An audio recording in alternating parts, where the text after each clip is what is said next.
we got numbers. This is Cleveland Moto podcast number 478. Light 'em up, boys. But honestly, they've been lit for a long time, friends.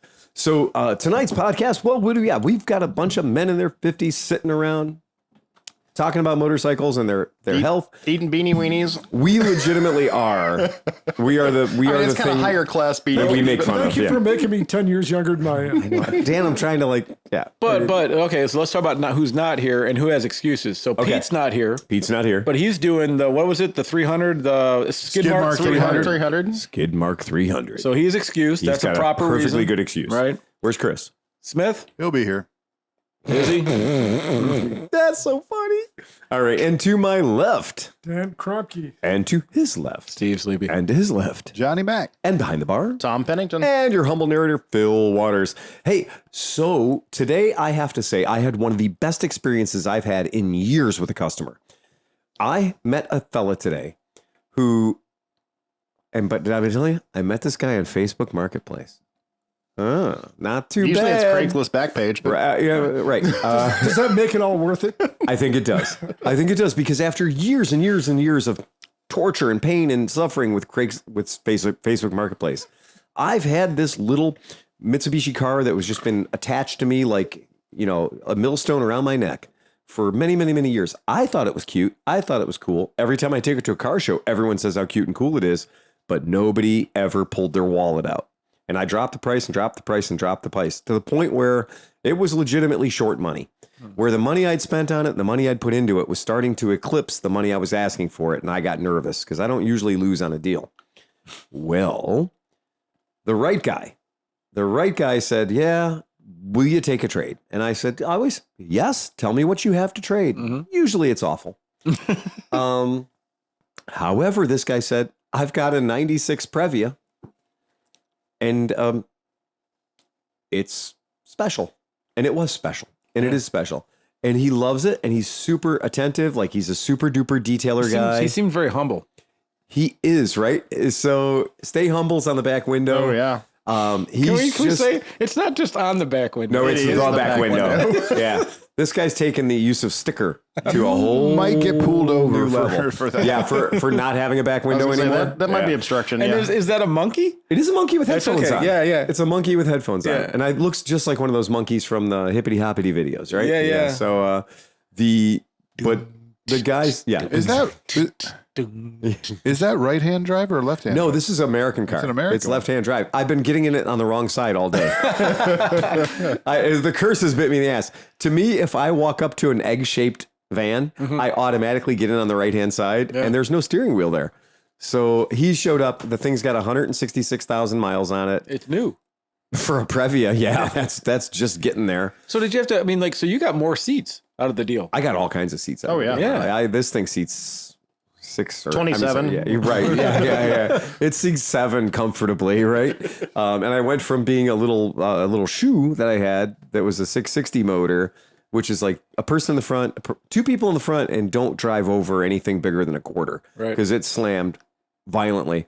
And this is slammed a little, and it's on the Mini Cooper alloys, which are really sexy. It's got the what was that guy? The Weatherspoon wheels. It does. It has the multicolored. Like all the kids now, one color is not enough for your wheels. Oh yeah. You had to have the wheel, and it's in the motorcycle and scooter industry now too, where your wheel is one color, and then 1/8 of your wheel will be orange. I blame the Super Moto guys. Is that what did it? Remember the Super Motard dudes? Moto. The Super Motard dudes would always do their wheels half and half, or like a stripe on it, or the Seattle Seahawks Vespa GTS 300 has the little stripes on it, which are hysterical. And a lot of the Germans that we buy stuff from, they sell you the wheel already with 1/8 of the wheel. Yeah. One slice of the pizzas are like orange. Yeah. But everybody's doing that. BMW has a grill now with the red and blue, and like one thing, Dodge has like the 2 little stripes on the wheels. Oh, it's getting bigger. Yeah. I mean, it's going to be, like you said, it's going to be like one of those optical tone wheels where it's just going to be 50-50, right? So it was really nice. And the guy's super fun and super cool and just positive mental attitude from the get-go. And I complain a lot. But so when somebody comes into my shop who is truly enthusiastic, wants to do the deal, I take him on the test ride and he's just having a great time. I'm usually stingy about letting people drive right-hand drive cars because, it's weird. But this guy was he was so into it. And he was great. It's just a fantastic buyer. It's probably a good thing you didn't have your Estima. Is what the Estima? Yeah, the Estima. the narrow one. Yeah. Well, no, yeah. The good thing you didn't have that there because it probably would have been a harder sell. Oh, it would have been. It would have been. Had I had supercharged all-wheel drive, whatever, that's the one they all want. But it is hilarious, though, that this guy, he's like, oh, yeah, well, when I had my kids, I had to put seatbelts in the back of my 78 VW GTI. Mm-hmm. And I'm like, oh, that's right. Yep. And he goes, I got pulled over because I didn't have enough mirrors because the car only came with one mirror. Right. And I was like, oh, yeah, that's right. First gen VW. But the funniest part about that, though, is you had to plug in the seatbelt in the front or it wouldn't start. It won't start. It won't start. I know. I had that. Because the first time I tried to start one, it was like, what the hell am I doing wrong? Sorry. Safety. Yeah, safety. You know what's neat too? You said he has a detailing business. He does, yeah. Well, now he can just drive and put the flyers in mailboxes from the right side of the car. Yeah, that's true too. Yeah. He traded the car with me. We did a $0 trade. So dealer $0 trade, and he had with him a giant duffel bag that's his road detailing kit. Oh. So he was going to go to the car show, and by the way, Youngstown, it's not a short hike. Mm-mm. So I said he brought his son with him, and his son's awesome. One of those kids that's just a great kid. And I asked the kid, I said, so are you ready to drive slow for the rest of your life? And the kid goes, in that car out there? I said, yeah, the brown one. And he goes, yeah, I'll drive slow. We should drive slow in that. And I said, yeah, and he goes, it's slammed. You got to drive slow. And I was like, nice. How old was he? The kid was maybe 9 or 10. He was really young. Yeah, 9 or 10 years old. Just a real slick kid. Like you could tell, very nice family relationship there. And he goes, when I pick them up from their mom, I was like, that's code. He's like, when I pick them up from their mom, she never has them fed. She never has. I was like, yeah, there you go. Okay, Dad, you're being a dad. Yeah. Keep doing that. Yep. That's good. Keep being a dad because that's what the kids need. Yep. So if you can keep the kid engaged and the kid likes the cars and likes what you're doing, that's awesome. Yep. If you got a 10-year-old, 12-year-old that actually gives a shit about you, you're winning.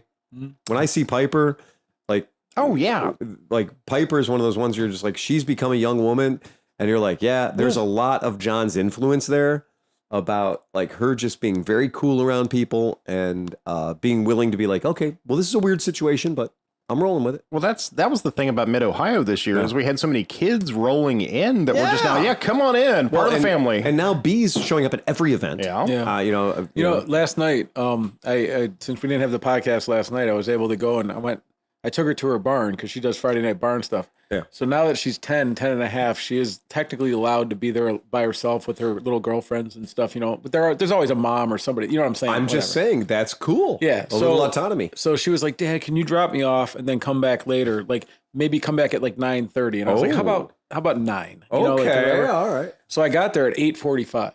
And I didn't let her know. Right. So I just slipped in to see what she'd be doing. Yeah. And her and the girl were just like taking care of the ponies and doing the thing and doing all the stuff they were supposed to. And she just looked over, hey, Dad. Right. And I would have been in trouble doing something bad and I'd have been petrified. But no, she was just doing what she was supposed to do. Made me so happy. Oh, so what you're saying is the next generation of horse girls aren't going to be crazy. Okay.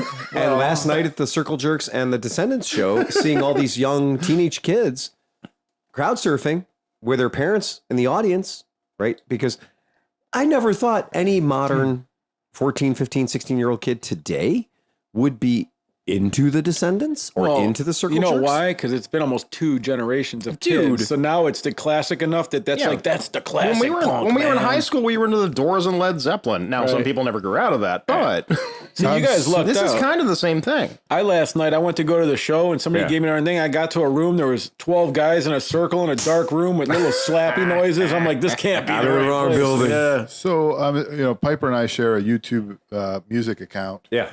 So everything I look up, the other day she's like, she's humming Steely Dan and stuff like that. I'm like, oh, yeah, that's right. You listen. She's like, yeah, I literally like that Deacon Blues song. I'm like, yeah, nice, good job. Yeah. Don't force it on him. Did Just you let tell them her find what it on their Steely own. Dan means? No. But I was talking. Don't ruin it, Sleepy. I was talking about if the kids are into yacht rock, let them be into yacht rock. She's like listening to Jim Croce and stuff like that. Oh, So yeah, I'm like, good, oh my nice. gosh. I was talking. What have I about built here? one of my friends, Good kid. their daughter's 14 years old and was at the show. And I said, so does she come by this affection for 70s, 80s punk rock? Because remember, the lead singer of Circle Jerks turns 70 years old in 5 days. Mm-hmm. He's the lead singer of the Circle Jerks. Right. The fucking Circle Jerks. Well, yeah, what and was he's it, about 80? to turn Well, 70. yeah. Right. You were popular in what, 80? Yeah. Yeah. All right. So, right. Game on. How old was he in 80? Like 20 And something? to see these young kids out going crazy for a 65-year lead singer, for a 65 or an 80 or 70-year-old lead singer, really is cool because they're appreciating the talent, they're appreciating the music, they're really into it. Maybe what's available for them right now it's not doing it for them. So they're going a different track. How rebellious is it to not just be, because when I was that age, everyone was like, what are you listening to? It's a Circle Jerks. Boom, here's a tape. I made a tape. Here's one. Have one. Well, and they're like, you're not going to make it. Now, if I was not going to make it in 1984 or 1985 listening to the Circle Jerks, right? Imagine how rebellious that is in 2024, 30 years later, or almost 40 years later. What am I talking about? 40 years later. It's the golden oldies. How did Peggy go see Billy Joel and Rod Stewart last night with Yeah. her sister? I'm like, Rod Stewart, he's still like, he's got to got to be 90 or 90, right? I mean, I don't fucking know. Well, dude, I went and saw Willie and Bob Dylan. They were both Exactly. 1,000. And Yeah, they were it was gonna say, terrible. They're literally petrified mummies. Is Yeah, they're Keith animatronic. Richards, is Keith Richards still alive? and he's doing push-ups right now. He's doing great. He'll outlive us all, man. Yeah, he will. But He so will. here's something that I read recently and was kind of interesting. So there might be hope for the kids. So if you look at the top 10 on Billboard right now, and they go down through it, a lot of it's like Dua Lipa and all these other people. Well, 3 of Dua Lipa's songs, which I don't really know much about her. It's interesting to say her name, but Lay anyways, it down, baby. if she used 3 samples of other songs to make her 3 biggest songs, Right. one's like In Excess, Yes. one's whatever. Yeah. Well, I guess what's happening now is that the more witty kids are like, wait a minute, what? I'm going to go find that. And then they find the original Yeah. and it's better than hers, and now they're going back, Yeah. which is kind of cool. Same thing just happened for Tracy Chapman. Oh, right. Yeah. Yeah, right. Good for her. Yeah. Well, that's Sleepy and I go back and forth about this all the time about new music and stuff, and I like to egg him on a little yeah. bit, a little bit. So motorcycle shit. Yeah, let's get back to now. You've tuned into the music podcast. But I don't know. I want to bring it up because I was very thrilled last night to see what happened at that punk rock the show. kids are indeed all right. The kids are all right. The kids are, the Who was right. You know what we always forget? I think when you look at the mass and there's a lot of dummies out there, it's always been like that. You know? And as long as there's a few cool people making it through, I think we're doing all right. Doing all right, man. I will say pop music as a whole was better when we were in the 80s, primarily because music. Well, we were young. we were young and it was new. Caddis, Munich. And a lot of that is when technology was emerging. Think about Queen and how they introduced a whole lot of technology Oh my God. into production. Right. And now, and even to Sleepy's point and the guy he watches on YouTube's point, technology has made it too easy for people who aren't very talented to create music and thus become pop stars. Sure. I get it. So anyway, back to motorcycles. The motorcycles. So we've noticed some stuff at the shop and we didn't want to scream about it because we're just like, I don't know. Is this a symptom? Is it disease? I don't know. So Motorcycle Consumer News, I'll cite my sources. MCN's out of the UK. So keep in mind, this is UK. But I do believe that, what hits in the UK, maybe a year later hits in the United States. Well, we are behind Europe. We are behind Europe. Absolutely. So this is an interesting read from them. But their Motorcycle Industry Association said, we're dealing with a slump. And the slump is pretty serious, especially when it comes in. And we at the shop can tell you, I can show you my work. Our numbers are way low compared to where they were in 23. And our numbers in 23 were already low compared to 22. So, but the biggest dive is 1,000cc bikes. Bikes that are 1,000 cc's or more have just dropped.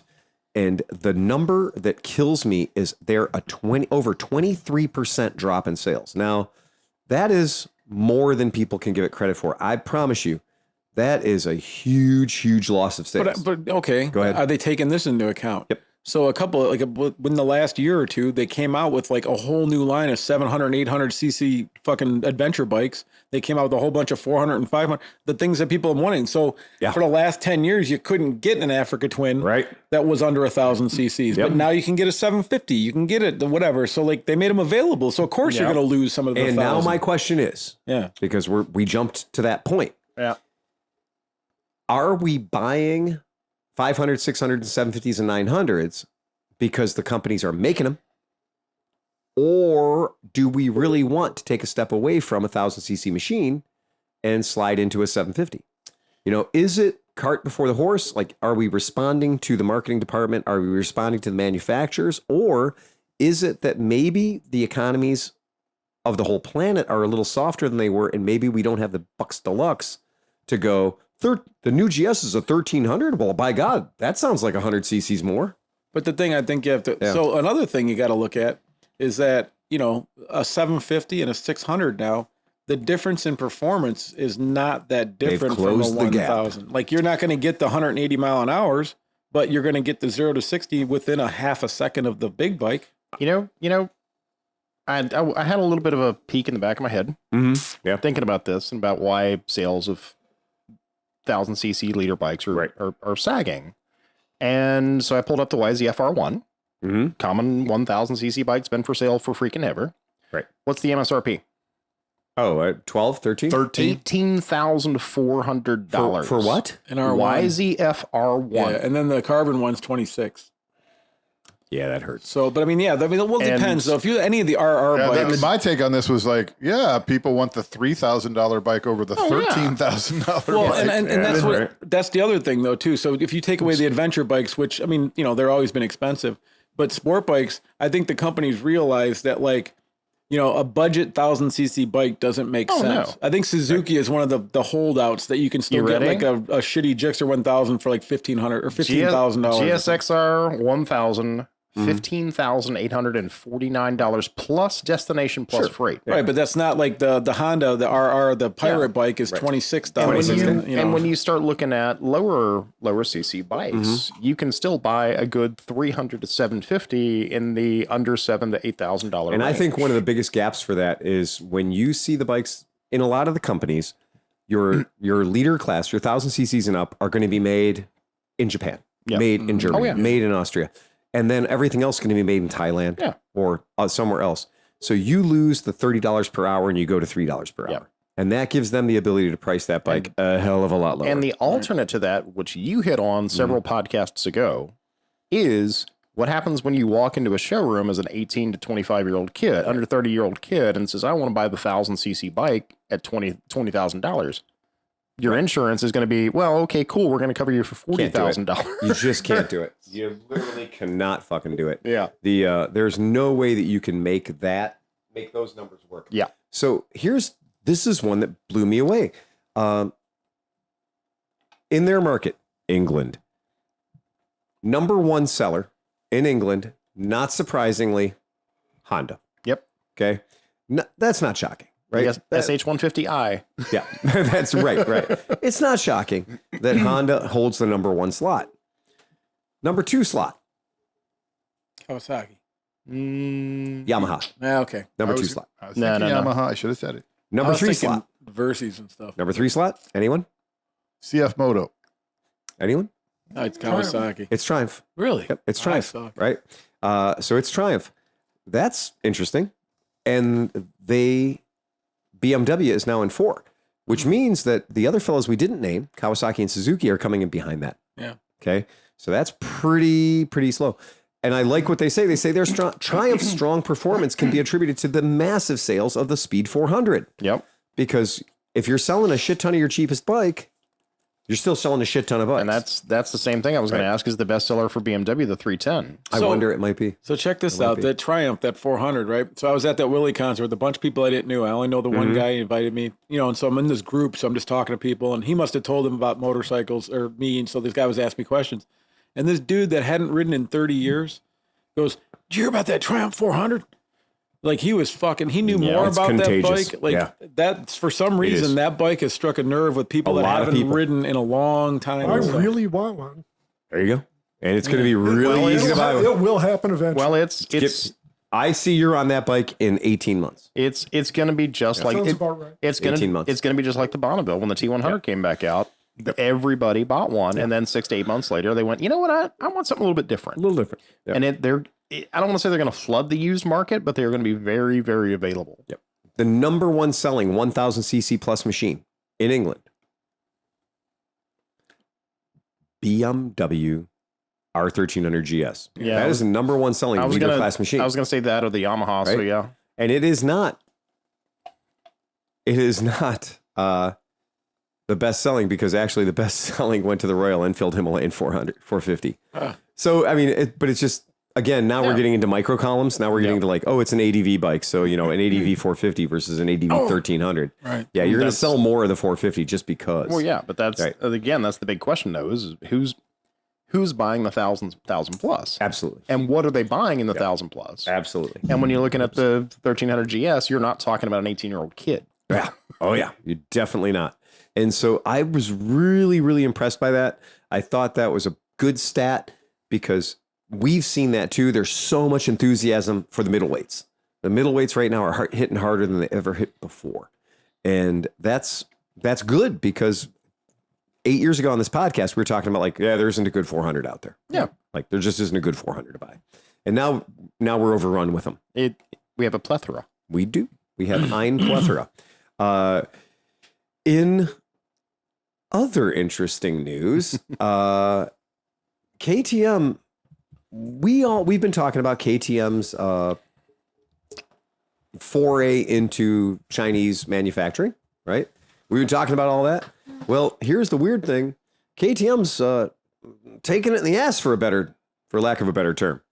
KTM is not having a good day. KTM's losing a ton of money, and I didn't really understand how much a ton of money was until I saw this article that actually gave the measurement of their ton of money. It turns out a ton of money starts with the term B, as in billions. I didn't even know you could do $1 billion. You could owe $1 billion and not be a government. Oh, no. Dude, Hoonigan owes $1.7 billion. Oh, do they? Yeah, they got bought by another company, and they just are saying that they're negative $1.7 billion. So I guess maybe all those millions of dollars spent on Gymkhanicas didn't really pay off. I guess you're Ken's right. Death. Yeah. Holy crap. That is a lot of money. I mean, how much do you think? That's $1,000 million. How much do you think Harley Finance owes? When you partner with a company to build your bikes, and then that same company starts building your same bike but selling it under their name, it kind of cuts into your sales. Yep. No, it's 1,000 millions would just be 1,000 million is $1 billion. Anything that goes over 999 jumps into the next category.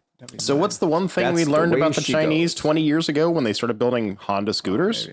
They will build the same scooter cheaper. Of course they will. And if you hire them to build your scooter, you're right. You're fucked. Yep. There is just no getting around it. Literally the same with any other manufacturing process and any other thing you would have them make. So it does appear at this moment that the writing may be on the proverbial wall. You don't even have to hire them; they'll just hack all. Well, that's the problem. Is you that can was either you saw the Oprah AI thing, and the guy from the FBI is like, "Yeah, China's hacking program is bigger than all the other hacking programs in the world combined." Yeah, there's no. Yeah. So here's how it hurts KTM. Remember, this is KTM, Husqvarna, Gas, and WP suspension. Okay. And they're also the 50.1% owner of MV Agusta. I didn't know about that. Now it makes perfect sense. So their debt is at 1.469 billion pounds. I did the math on that. That's $1,700 million. It's a lot of millions. Well, you know what happened? I think that all went downhill when they decided to go with that headlight style. It's a Mantis. Yeah. So what has happened is this year they're laying off 573 people, and that's over 10% of their workforce. And what they're saying, the reason they're doing that is to make up for losses. I love the technical corporate jargon that they use here. Peer expects that these cuts, along with increased manufacturing, and I always say, Peer expects that taking away nearly 600 people's jobs, along with increased manufacturing migration to India and China, as well as a 25% drop in planned production, will see them back on track heading into 2025. Okay, for the cheap seats, the kids who didn't go to class, you cannot pay back $1,700 million in 6 months. Nope. Even if you lay off 600 people, and even if you say you're going to lower your production output by 25%. If 600 people were making $100,000 a year, Exactly. how much money is that? $6 million. Well, not enough. It's either you cut them and lay them off, or you go into the C-suite and lay off 2 or 3 of those assholes, and Yeah. then you make your money Fair back enough. because it's a $2 million to $10 million bonus there. Now, mind you, we did tell you they're going to lay off 600 people. Yeah. They've already laid off 373, and they're going to lay off 200 more. But their total count, their total inventory of humans that they employ is 6,000 people. So that's a full 10% of their workforce. No. Their entire workforce in other countries besides China and India. Correct. Yeah. Right. Correct. The Which is the most important thing here. You know, Yep. it's because now we don't need those they jobs. are admitting to a 15% loss of market. That's interesting. But here's the quote. Pierre has stated that the global market is challenging, describing only Europe, its largest trade area, and India as slightly positive and positive respectively. That means they're saying that Europe is slightly positive and India is positive. Think about KTM. That's the markets they're saying are positive, respectively. Meanwhile, North America, Australia, and China were all described as declining markets. Now, I don't know if you've been to a KTM dealership here in the United States lately, but flooding the dealer with bikes is the understatement of the century. If I go into my local KTM dealer, there are 100 goddamn bikes on the floor. Yep. And if the owner of their company says that North America, Australia, and China are declining markets, that's the recipe for failure right there. Yeah. I see that as being something a little bit terrifying. Well, I mean, since they say India is one of the rising markets, is that because they've pretty much handed over Husqvarna and Bajaj? yes. I right completely believe that's what it is. And having read the Svartpilen, well, it's Bajaj not didn't just- do a very good job at it. but the new KTMs, right? Yeah. Which are also Bajaj built, India built. Yeah. Well, they're building them for the home market. Yeah. So they're building them so people in India can buy them. They don't care if they fall apart. So it's increasing in India, but failing in China, which is the biggest black eye is Yeah. the CF Moto thing. So maybe the CF Moto thing isn't working for them if they describe their market in India, where the CF Motos come from, as being declining. So it's a pretty tough pill to swallow for the guys for Team Orange. And by the way, that number is shock. I'm still trying to get over that number to say that they are $1.7 billion in debt. And there's a motorcycle company.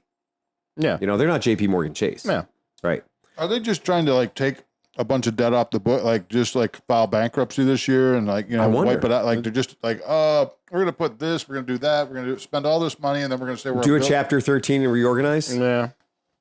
I don't know. It might be easier to lay people off in the just EU blow out that way. $107 billion in debt. You may have to do some asshole backwards math from the C-suite to get people fired in the EU right now because of the laws. Because I was going to say, and even if you do lay off these 600 people, it's still expensive. Oh yeah, right. So it's still expensive. It doesn't get cheaper to lay them off. Pretty shocking. Sorry, kind of we thing. had to move it to China and India because we were, yeah. Well, and that Next whole year they'll idea is turn a that record statement profit. is like, in order for us to not be profitable, but to reduce our debt. yeah. And they're not even talking about being profitable. They're talking about maybe getting out from under $1.7 billion of debt. They're going to do what? They're going to lay off 600 people and they're going to move their manufacturing to India and China. Well, Harley just did that with the Kansas City plant. We talked about that last week. Yeah, exactly. So that's just what it is. That's a scary thing. So for people who like to ride motorcycles and like there to be a lot of motorcycle diversity out there, seeing KTM, we figured in my brain, okay, KTM gets in bed with CF Moto. Yeah. Oh, wow, they're going to print money now. Yeah. Because the bikes are so cheap to build, but they're still KTM, so the price is still relatively high. Well, so if it's cheap to build and expensive to sell, you're going to print money. See, CF Moto is still going to need a CFO and a CEO and everything else of distribution. So once KTM's out of the way and they write off all that paper, those guys are just going to transition to the jobs at CF Moto. Yeah. That's how it works. But that has happened in our industry a lot. We've seen a lot of the people that used to be my reps for company A. Nobody that makes $2 million slide over to company B. Nobody that makes $2 million in any position is ever going to lose money. No, they're just gonna change their the 600 change poor, their the affiliation. 600 poor bastards in whatever country are still making KTMs. Right. Yeah, absolutely. Okay. On good news, because good news is good. Good news. Good news. Good news. You guys remember when Oscar and I went to Isle of Man and we were walking around the pits because they let you do that, the Isle of Man. You can walk up and literally touch the bikes and all kinds of stuff they shouldn't be allowed to do. The people that we ran into first, because with the sidecars just blew us away. The sidecars at Isle of Man are so bizarre and so weird that you just have to sit and look at them for hours because it's a motorcycle, but the parts aren't where they're supposed to be. Yeah. They're very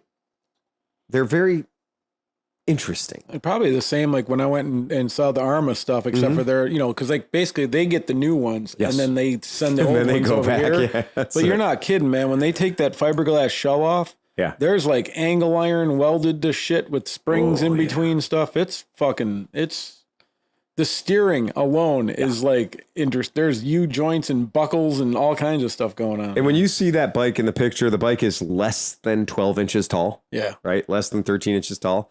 So to be just as low, wide, and invisible to the air as possible. You know what I was really amazed with? And it wasn't just my friends that was like it, pretty much all of them. Those dudes are just laying on the motor. Yeah, they There's are. no like, I thought there'd be like a fiberglass thing or something. No, you're just right up on it. No, like his leathers were on the valve covers. Yeah, Like it was crazy.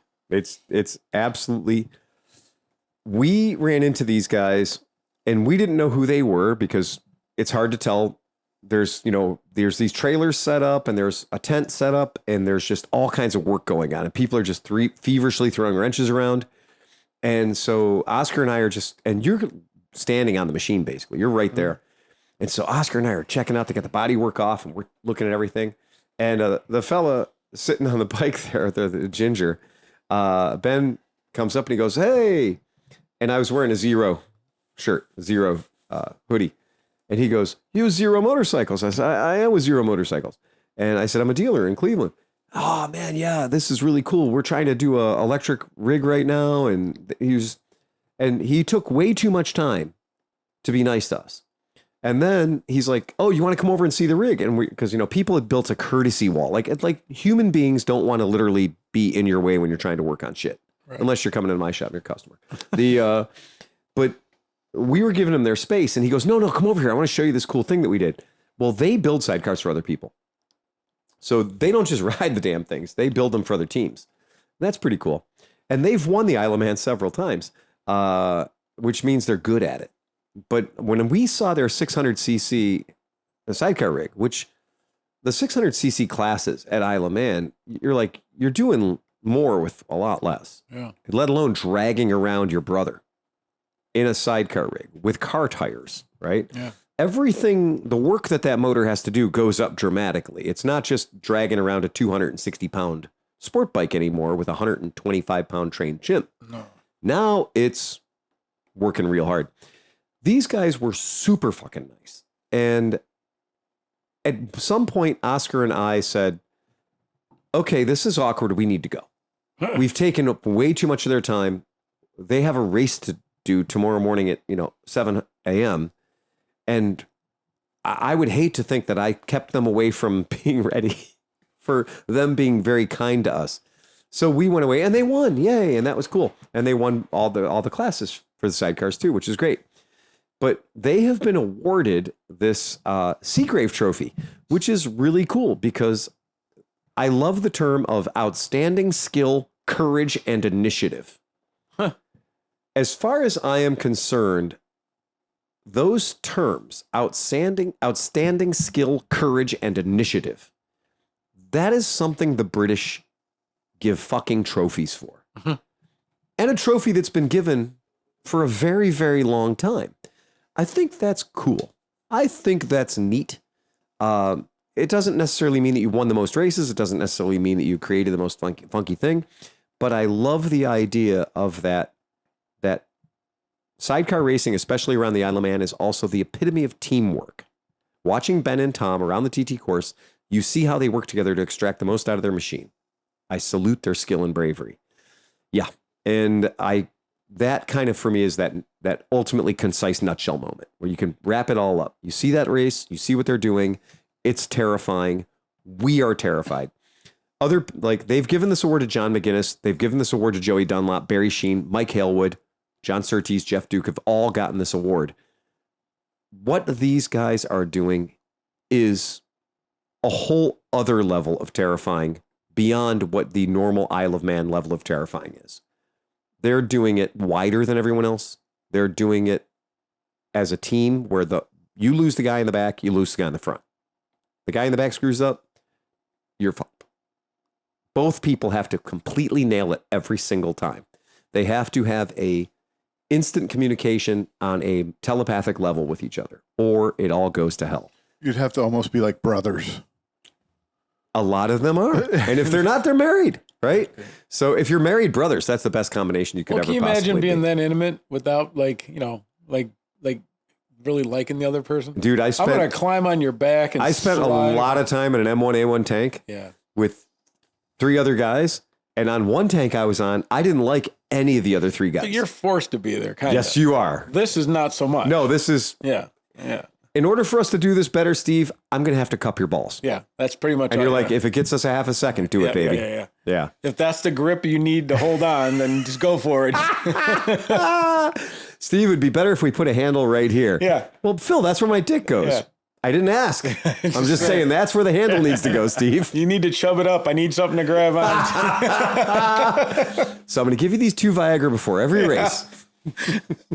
Listen, if we add the handle, that's about 6 ounces. We're at the limit. Viagra's only a couple of grams a piece. That's right. Right. I need something to grab onto. But you know what's funny? On the rig, on their rig, on Amanda, their rig, they have one of the thing that she grabs on, and it has a mushroom cap on it. Yeah, because you need. Yeah, because the thing, so it just looks like a giant cock. It's totally. Yeah.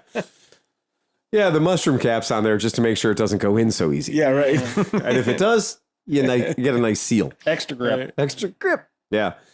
It's absolutely true. So I thought that was cool. These guys do. They deserve it more than anybody in the world, as far as I'm concerned, because when I watch them do what they do very well, and I watch other people die trying to do it, I'm like, yeah, wow, that's cool. That's pretty cool. So yeah. We had some great conversation with some people at AMA Vintage Days talking about putting together a Isle of Man trip, and there's enough people involved now that I think it's like, yep, this is house time. When's it happening? This is house time. So we're gonna see. We'll see what happens. I definitely want to go. Not making any promises yet. People need to have enough time to get their shit together because it's not cheap. But it's a really good deal. If we come up with it's this year or next year, I might present something at work and be like, listen, man, Summit Racing needs representation over here at the Isle of Man. Hey, well, you guys are selling motorcycle parts now, right? Yeah, power sports. There you go. Mm-hmm. Well, there's a crossover right there. If I ever did see one. Yeah. I think that it's great. The Isle of Man circuit's 37.7 miles long, and they did that lap. They did that at a 120 mile an hour lap. Whew. So that means every time they were going 60, somewhere else they had to be going 180. Yeah. That's scary. That's terrifying. When you look at those things, man, like you were absolutely right what you were saying. Like each wheel is 8 inches wide. Yeah. And a contact patch of 2 inches because they only run so much air pressure so they can get the stick. Yeah, exactly. So like when he was telling me, like when Paul was like, when you hit some of those turns and you're pushing through it, he is putting every ounce of energy he has into that thing to get it to kind of turn. Yeah. And this is an 800-pound rig instead of a, 400-pound bike and rider combination. Yeah. Right. So there's quite a large delta there in the thing. And yet 600cc engine still pulling off a 120 mile an hour lap. That's amazing. 14 TT wins. And you got to remember, man, their feet are sticking straight out the back. And so like the brake and shifter are kind of there. Yeah. And if they move their foot wrong, they might not be able to get it back to find the shifter. Like I learned so much about this stuff with Paul and those guys. Really terrifying. Dude, the really one is. guy, okay, so the vintage stuff, this tripped me out. So like when you get to some of the vintage stuff, because of the layout of the motor and where the fuel tank is and stuff, it needs a the fuel pump runs from the wheel. It's the wheel. So if they're idling at the start, there's no pumping. The monkey has to pump. The monkey has to fucking physically pump a hand pump to keep the fucking engine running. It was really like, there's no gravity between the gas tank and the motor. None. You have to pressurize. Right. Yeah. That's again, yay. I just can't say enough about how cool that is. And it charged me up to see that, to read this article. It's a really, it's in our show notes. If you go to our Facebook page for Cleveland Moto Podcast, it's a really fun read. If you read it and see what those guys are up to, what those brothers are up to, and how much they've achieved. If you're already into the Isle of Man, that's great. If you read this, you're going to be deeper into it because it's really cool. So I just think it's a great story. Instead of calling them motorcycles, they need to be their own class because they're so. I mean, I know, but I'm saying like they're still considered like motorcycles. Yeah, well, and it's like there's so much beyond. It's so much past what a motorcycle can be. Well, you know, Sleepy, with talk like that, they're going to have a Can-Am class next year. Yeah. So let's just call them motorcycles and stick with it, okay? Yeah, good point. Yeah. Nobody wants to see. If we start normalizing 3 wheels, we're going to have a where'd all these side by sides slingshot class, and we're going to have. Where'd all these side by sides come from? Wait, what's the Can-Am? Is that the guy that did the adventure through adventure trike? Oh, the Can-Am ADV. Yeah. With a range of 57 miles or whatever. Oh, that's going to fit great between those trees. Let me tell you. Yeah. Well, that's just great. It's brilliant. Yeah. Well, that trip to Montana a couple weeks ago, last month. I love this. Well, my last month trip. That's what happens. They actually had poles strategically placed at the entrance of the trail and went up the hill. Oh, so you could not get anything through there wider than the razors we went through, the RZRs we went through. Pretty smart. Because otherwise, jackasses literally would get out there to keep the gambler from ending up in there. Right? Yeah, some guy with a Cadillac goes, "I can get there." Oh yeah. Well, no, it was more than that because when we were on our way up, this guy came down and he had the big 4-door side by side. Oh yeah. And he'd gone up to the top of the trailhead and then turned around and went back because he couldn't fit. So he's going to go fuck off and find another trail. Right. And this was a super tiny technical, like a light, beginner trail, but real tight, real technical, real small. You couldn't go up this thing with the big wide side by side. Right. So some guy on a freaking slingshot adventure bike would literally rip the wheels off trying to get through these poles. Oh yeah. So. Oh yeah. Yeah. It's there's a point where you have to draw the line. Yeah. And at no point have I ever been off-roading and said, you know what I need? I need a wheel over there, and I need one wheel in the back to drive it all. That's what I can do with the MP3 we have at the shop. Yeah, let's put dirt bike tires on it. Let's go. We were talking about adventure scooters. Take every ounce of plastic off of it. Take off every safety device and put knobbies on it. That Yamaha. Let me ask you something. Go ahead. Oh, I was gonna say the Yamaha that Liza bought with the Shinjin Nikon. That's it. Well, let me ask you something. So, like, most of the time, they don't make off-road or snow vehicles with a rear wheel that doesn't follow the front wheel. Because the front wheel clears the track. Yep. So, like, if you get into mud with this thing, now you're just pushing 2 wheels through mud with one that has no clearance. Yeah. It's a bad idea. Yeah. Nothing it's good a bad idea. There's nothing good coming. Then again, we also think bad things about adventure bikes and gold wings, and yet that one guy, those videos are amazing. You can always find one guy. Like, think about it. Snowmobiles don't have a wheel in the back for a reason. Like, or a wheel in the front for a reason either. Right. I'm just gonna say, I've been off road a bunch, and I've never said, you know what would make this better? One less traction, one less power delivery system in the back of the vehicle. Hey Phil, how do tracks go through mud? Exactly. Right. Tracks work great because there's the front and the back are in a row. Yeah. And the power comes from the back, and the front. Well, you got a portable floor. It does. Yeah. There's literally a portable floor. The bottom of the track is always going 0. Yeah. If the tank's going 40, the bottom of the track is going 0. Right. The top of the track's going 80. Right. That's math. It's fun. It's like science. Hey, big thanks to iLindsay. iLindsay, $10 member, so they do get the punchlines. They get the jokes. They do get the jokes. Yeah. Chris Smith isn't here tonight, so we have we might have some jokes. Matt Schuler just signed up at the $5 level. Sorry about that. So when you hear sorry about that, Matt, you won't be getting the punchlines. We thank you. We're thrilled that you're here. Just letting you know, you're not going to be getting the punchlines. It's not. There just has to be rules. We didn't want to do it to you, but it was either this or bumper stickers. It sort of had to happen. But at the fucking legend level, Wesley Herbert just showed up at $20.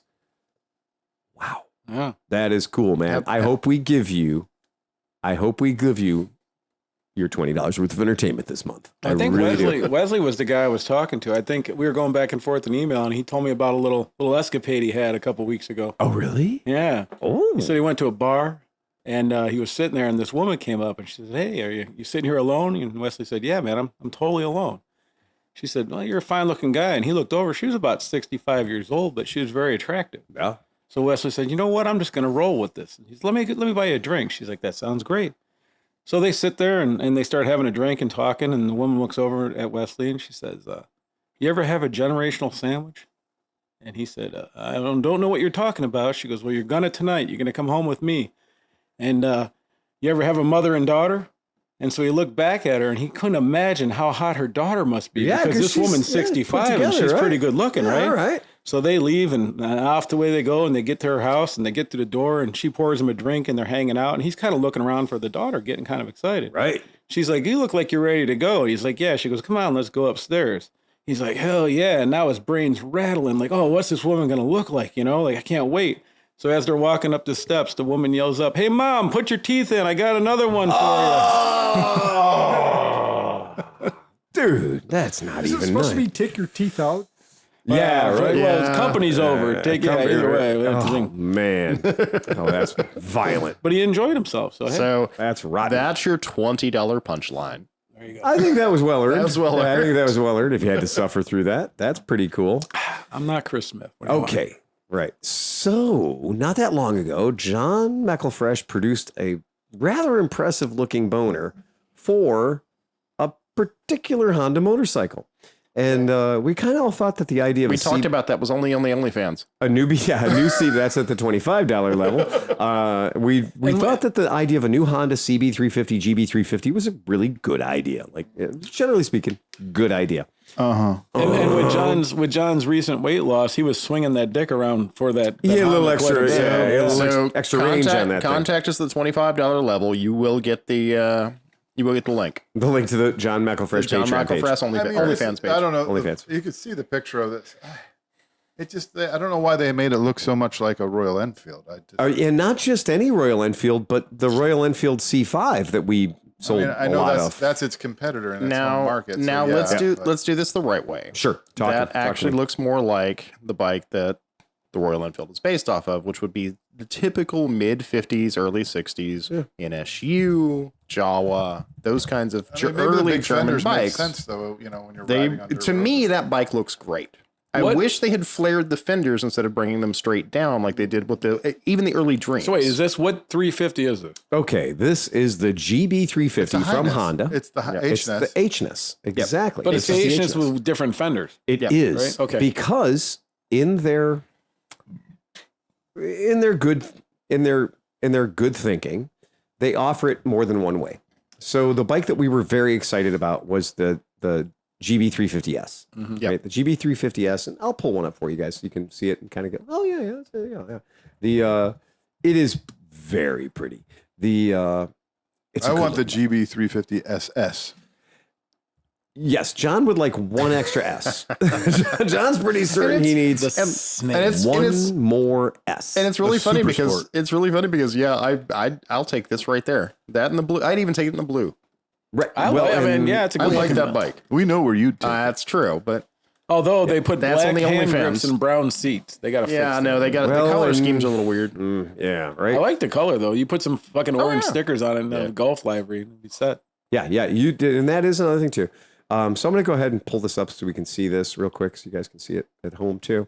Oh yeah. So this is the H&S or the GB350 because they've dropped the H&S moniker, by the way. That's gone. So they're calling it the GB350 now. So I think that helps eliminate some of the confusion Much better. between the. I do like that better. Yeah, I do too. And so you can get the bike both ways, which is nice. I love that they have the old school like pressed steel seam around the edge of the tank too. It's hysterical. Yeah, well, they're never giving that. No. That's never going to go away. I mean, the So- other one looks very much more vintage. This looks like a Hellcat. If you, I mean, like a new one. Like no, not really. If you change that seat and put a chrome rear fender on it instead of that plastic garbage thing they got on it, if you made it look like the old CB350, it is right there. you might maybe the fenders. Yeah, if they had it just chrome changed the fenders and you're fine. The bike. I'm going to pull up the white one because the white one helps you guys see it a little bit. Yeah. So the white one helps you see it a little bit better. So this is the S model, right? The S I want it model to look like a GB500. Well, don't we all? Yeah. Well, I think I Black agree with and you. gold pinstripe. There's a reason Phil has one.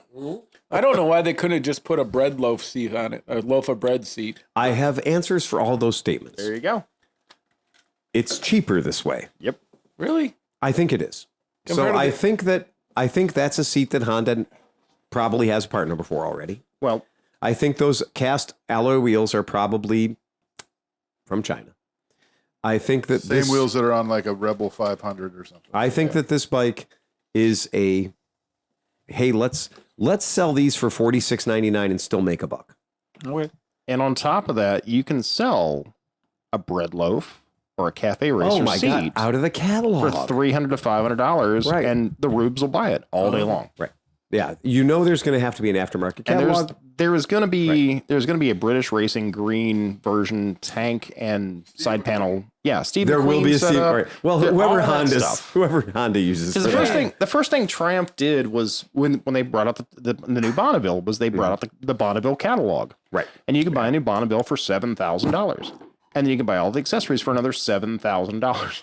Did you just the way it should be? Yeah, the way it should be. Did you check the value of your Steve McQueen? His son just passed away, so I think it might. Oh wait, I have his son's actual signature in my book. Oh, well, a real written in ink signature in my book. His son passed away 2 days ago. I did not know that. Yeah. Time to update my Bring a Trailer listing. Yes. No, I don't have a Bring a Trailer listing yet, but I will by the time this drops. Yes. Darn, did not know about that. He was 67 years old or 57. Yeah. He's really young. He wasn't very old. Dag, man. Dag indeed. I didn't catch the reason to death, but he has passed away, sadly. Not making fun. This is not a joke. Right. Same way everybody wants to go skydiving naked with redheads. Right. You bring it on. Well, if you go skydiving naked without a parachute, you'll end up with a redhead.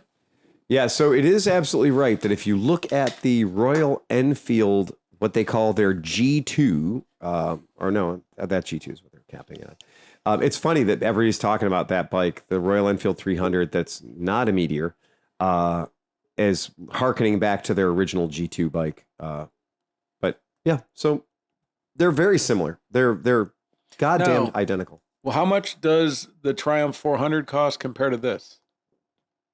Because this 400 is under $6,000, isn't it? And we were saying outside that this was right about. And that's where this bike has the opportunity to pull off a major kick in the dick. Yeah, but it doesn't have the Triumph looks better, man. Is that a single cylinder or? That's a single. Yeah, this is a single, and that's the thing about the Triumph 400 is that the Triumph 400, which we know is Indian built, right? We know that's a Bajaj product. And it's $49.95. And right now, if they hold the Japanese price into the American market, which Honda's usually pretty good about, this Honda's going to be in the $42.99 ballpark. So it may be $400 to $600 cheaper than the Triumph. And then what are the actual CCs? What is the Triumph CC? Well, the Triumph CCs is 400. But is it actually 400? Everything's always like 398. I mean, like, okay, let me ask you this: like, what's the horsepower difference? Is it like a 5 horsepower difference, or you know? I'm going to say the Triumph 400 that I rode is pretty fucking spicy. It's it was pretty good. I will admit it's going to be interesting watching the Grom kids that have graduated to the Super Cub and the Monkey graduate to this. Some of them aren't though, because it doesn't look right. The Grom is like its thing. Like they're gonna be able to. So they're gonna cut. right. They're gonna cut this thing up just like they do Groms and everything else and Ruckus, because they start on the Ruckus, they move to the Grom. But you're not gonna be They able got to. the Trail. The Triumph is 400. It's 398.15 cc's. Okay. So for anybody who's paying attention to that, Tom, but I think you're just the Grom thing is its own thing. Well, no, Look at Aaron Grombeardo. He hangs out it. with all those kids every weekend. I get it. They have no interest in this. This They is don't. not on They their have radar. They could no- get. yeah. They would laugh at seeing this. yeah, they don't want this bike. They don't want this bike. This is not what they want. The Grom is its own religion, and that's fine. I support Tom. Yeah. Someday they'll want to go over 60 miles an hour. Oh, yeah. That's true. Yeah. But they don't go like they're more interested. Like never mind. Well, It's wheelie guys. it's the modification and the look. Someday. I mean, we had enough of, Someday. like I Right. said. Yep. And I think if enough. Oh, just like we all eventually bought 125s and 135s, they'll all eventually buy 900s. Oh yeah. Yeah. Right. I think that's what it is. I think it's going to be a totally customizable bike. A lot of aftermarket. It's going to pop up for it, just like it did for the Grom and the Cub and the Trail and everything else. And good. Because absolutely. Because we know there's more money in the aftermarket than the front market. Absolutely. Right? So if there's more money in the aftermarket than the front market, well, then so be it. Well, now, before you put that away, you said that you saw a Cafe Racer version of there's tons of them. Are you saying there's more money in the prison purse? Yeah, there's definitely more money in the prison wallet. Yeah.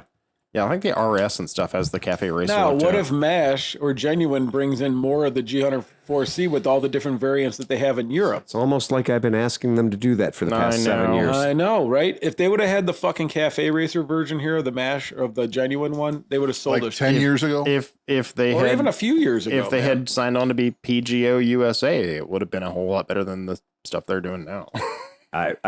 This is all, you know. Yeah, Phil's been down this road. I've been down this road for a long time. Dude, that thing makes 20 horsepower. What? The CB or GB. No, should make. It makes a claimed 20 horsepower at 5,000 RPMs. Well, that's unacceptable because 21.3 foot-pounds of torque. Because the Triumph Speed 400 makes 40 horsepower, 39.5. It's twice the horsepower. That is considerably more than 25, my friend. Dude, how much is my TNT? There's what, 14 horsepower? 11 and a half. Okay. Yeah. So you're talking. Yeah. 11 and a half, 12. Yeah. Ooh, that's. Back tire. No, and that's a deal changer for me. So if you're telling me for $500 more, I can get 2 times the ponies. Yep. Steve Hofford might really like this. That's now, a lot of ponies. Yeah, it's slow enough for Steve. If they had a restrictor plate to bring it down to 15. If they could get that down, he'd probably be right on top of that. So yeah, that is a big deal. When you mention that, then all of a sudden the version of this bike that does look like a replica of a 50s Enfield, now that does start to make sense because now we have an aesthetic that kind of goes along with that 25 horsepower. Dude, and that thing's 400 pounds, 394 pounds with 20 horsepower. Right. Oof. Right. So what was the original CB350 horsepower? 325 cc's, give or take 26, 27. Yeah. So more than this. It was, a little bit. It was a twin. Marginally, marginally more. Yeah. But clearly. Wow, the black one looks all right. Yeah. Yeah. So there you go.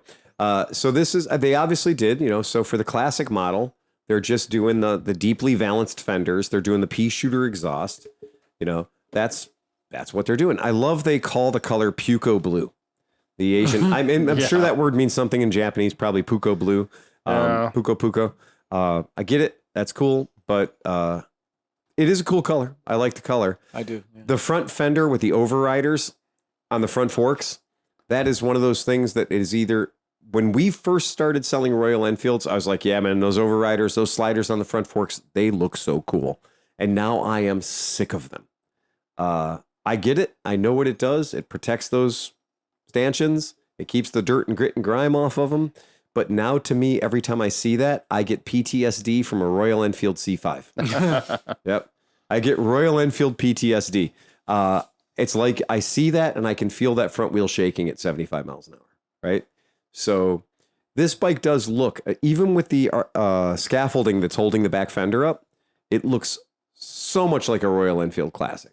It really does. Even the frame has the look of a Royal Enfield Classic. But what it doesn't look like an old Honda to me. And maybe that's just me. But the point is they announced it. The point is they're building it. And now the point is maybe we'll get it in America. And you know what I'm thinking? Yeah. The first one we find that somebody crashes in one of these, we get that motor for Smith's Janus. Oh, that would be the perfect motor for the Janus. Be the perfect motor for that Janus, wouldn't it? Yeah. That would be the perfect motor. Nice, reliable. Yeah. 100,000 mile motor. Oh, easily. Yeah. And exactly double the horsepower what he's got right now. Right. That's absolutely perfect. And it looks the same almost, but better. Oh, it does. I think it looks better than the Janus motor. And at twice the horsepower, you can't argue with that. Nope. That's really nice.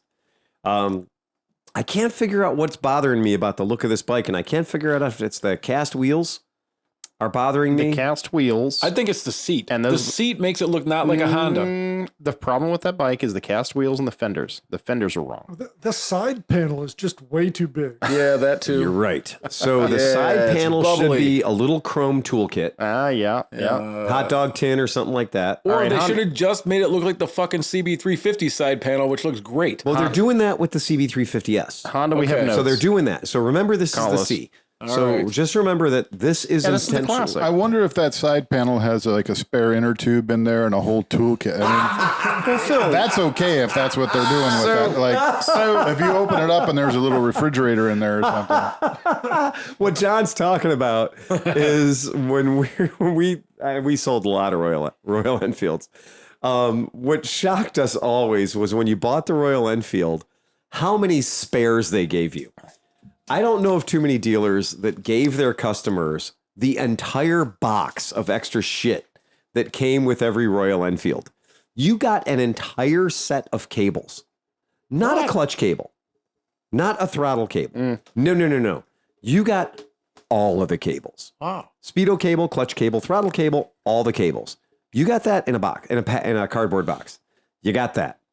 You got spoons for the tires. You did. You got that. This should have been your warning as a customer to go, what the fuck? You got not one, but two fucking inner tubes. Yeah, it wasn't like they were being genuine. They were just worried about the shit that was yeah. on the bike. It's India, baby. It's India, baby. Yeah. The first one's on us. Okay. That's what it is. What the? That's what it comes down to. So Phil, We're not saying you're going to have trouble, but the first one's on us. so Phil, conversely, what is the one tool that they include with the new Vespas? Oh, this is so sad. So they is so changed the sad. toolkit for 2024. What's spark- the one I'm tool? sorry. It's not even A that. fuse, a plastic fuse puller, Oh, God. and the suspension hook. Yeah. So a suspension hook spanner. Yep. They took away your multi-bladed screwdriver. Yep. So you used to have a Phillips head, flathead, Torx 25, Torx 30. Yep. That's what you got in the toolkit. Spark plug wrench. Spark plug wrench. It was modest Yeah, it was a toolkit. modest but toolkit. There was Some, there was the some older shit there. ones, they had the pliers. And now when you open up the newest 2024 version, you open it up and there is no shit. One hook spanner, so you can adjust the suspension, and a plastic roach clip. Yep. That is it. Yep. That's all you get, brother. And the fact that they have the balls to put that in a little plastic baggie is just evil. Here's your AAA roadside card. That Don't is touch a damn fucking thing. so bad. Meanwhile, Royal Enfield's including like a Craftsman 110 piece toolkit. Oh, it's not. You might need this It's on not the even road. a modern Craftsman. What I thought was funny was that the wrenches that come in the Royal Enfield toolkit for the C5 and the B5 and the G5 were the correct, not quite metric, not quite standard Royal Enfield sizes. I was like, do we have a 13.5 millimeter wrench? Oh no, they're Because the 13 is turning on What's it, that term? and a What is- 14 is too big. It's Whitworth. Whitworth. It's Whitworth, but And it's not Whitworth. But the problem is the problem with Whitworth is no two Whitworth wrenches are the exact same. I have a lot of Whitworth tools, and they are fine. They're okay. No, I'm not gonna shit on Whitworth the old tools. ones, not the new ones. Yeah, my first Whitworth kit is from 1949. That's the one I have hanging on the wall in the garage. That's the problem. Is it was 49 when they made it. Now Okay. the same die 60 years later. I promise just a you- different. I've never had a problem with my Whitworth tools. And I actually have mine on the wall with the corresponding SAEs underneath it, because I like to keep all of my outdated tools in the same area so they don't infiltrate the rest of my garage.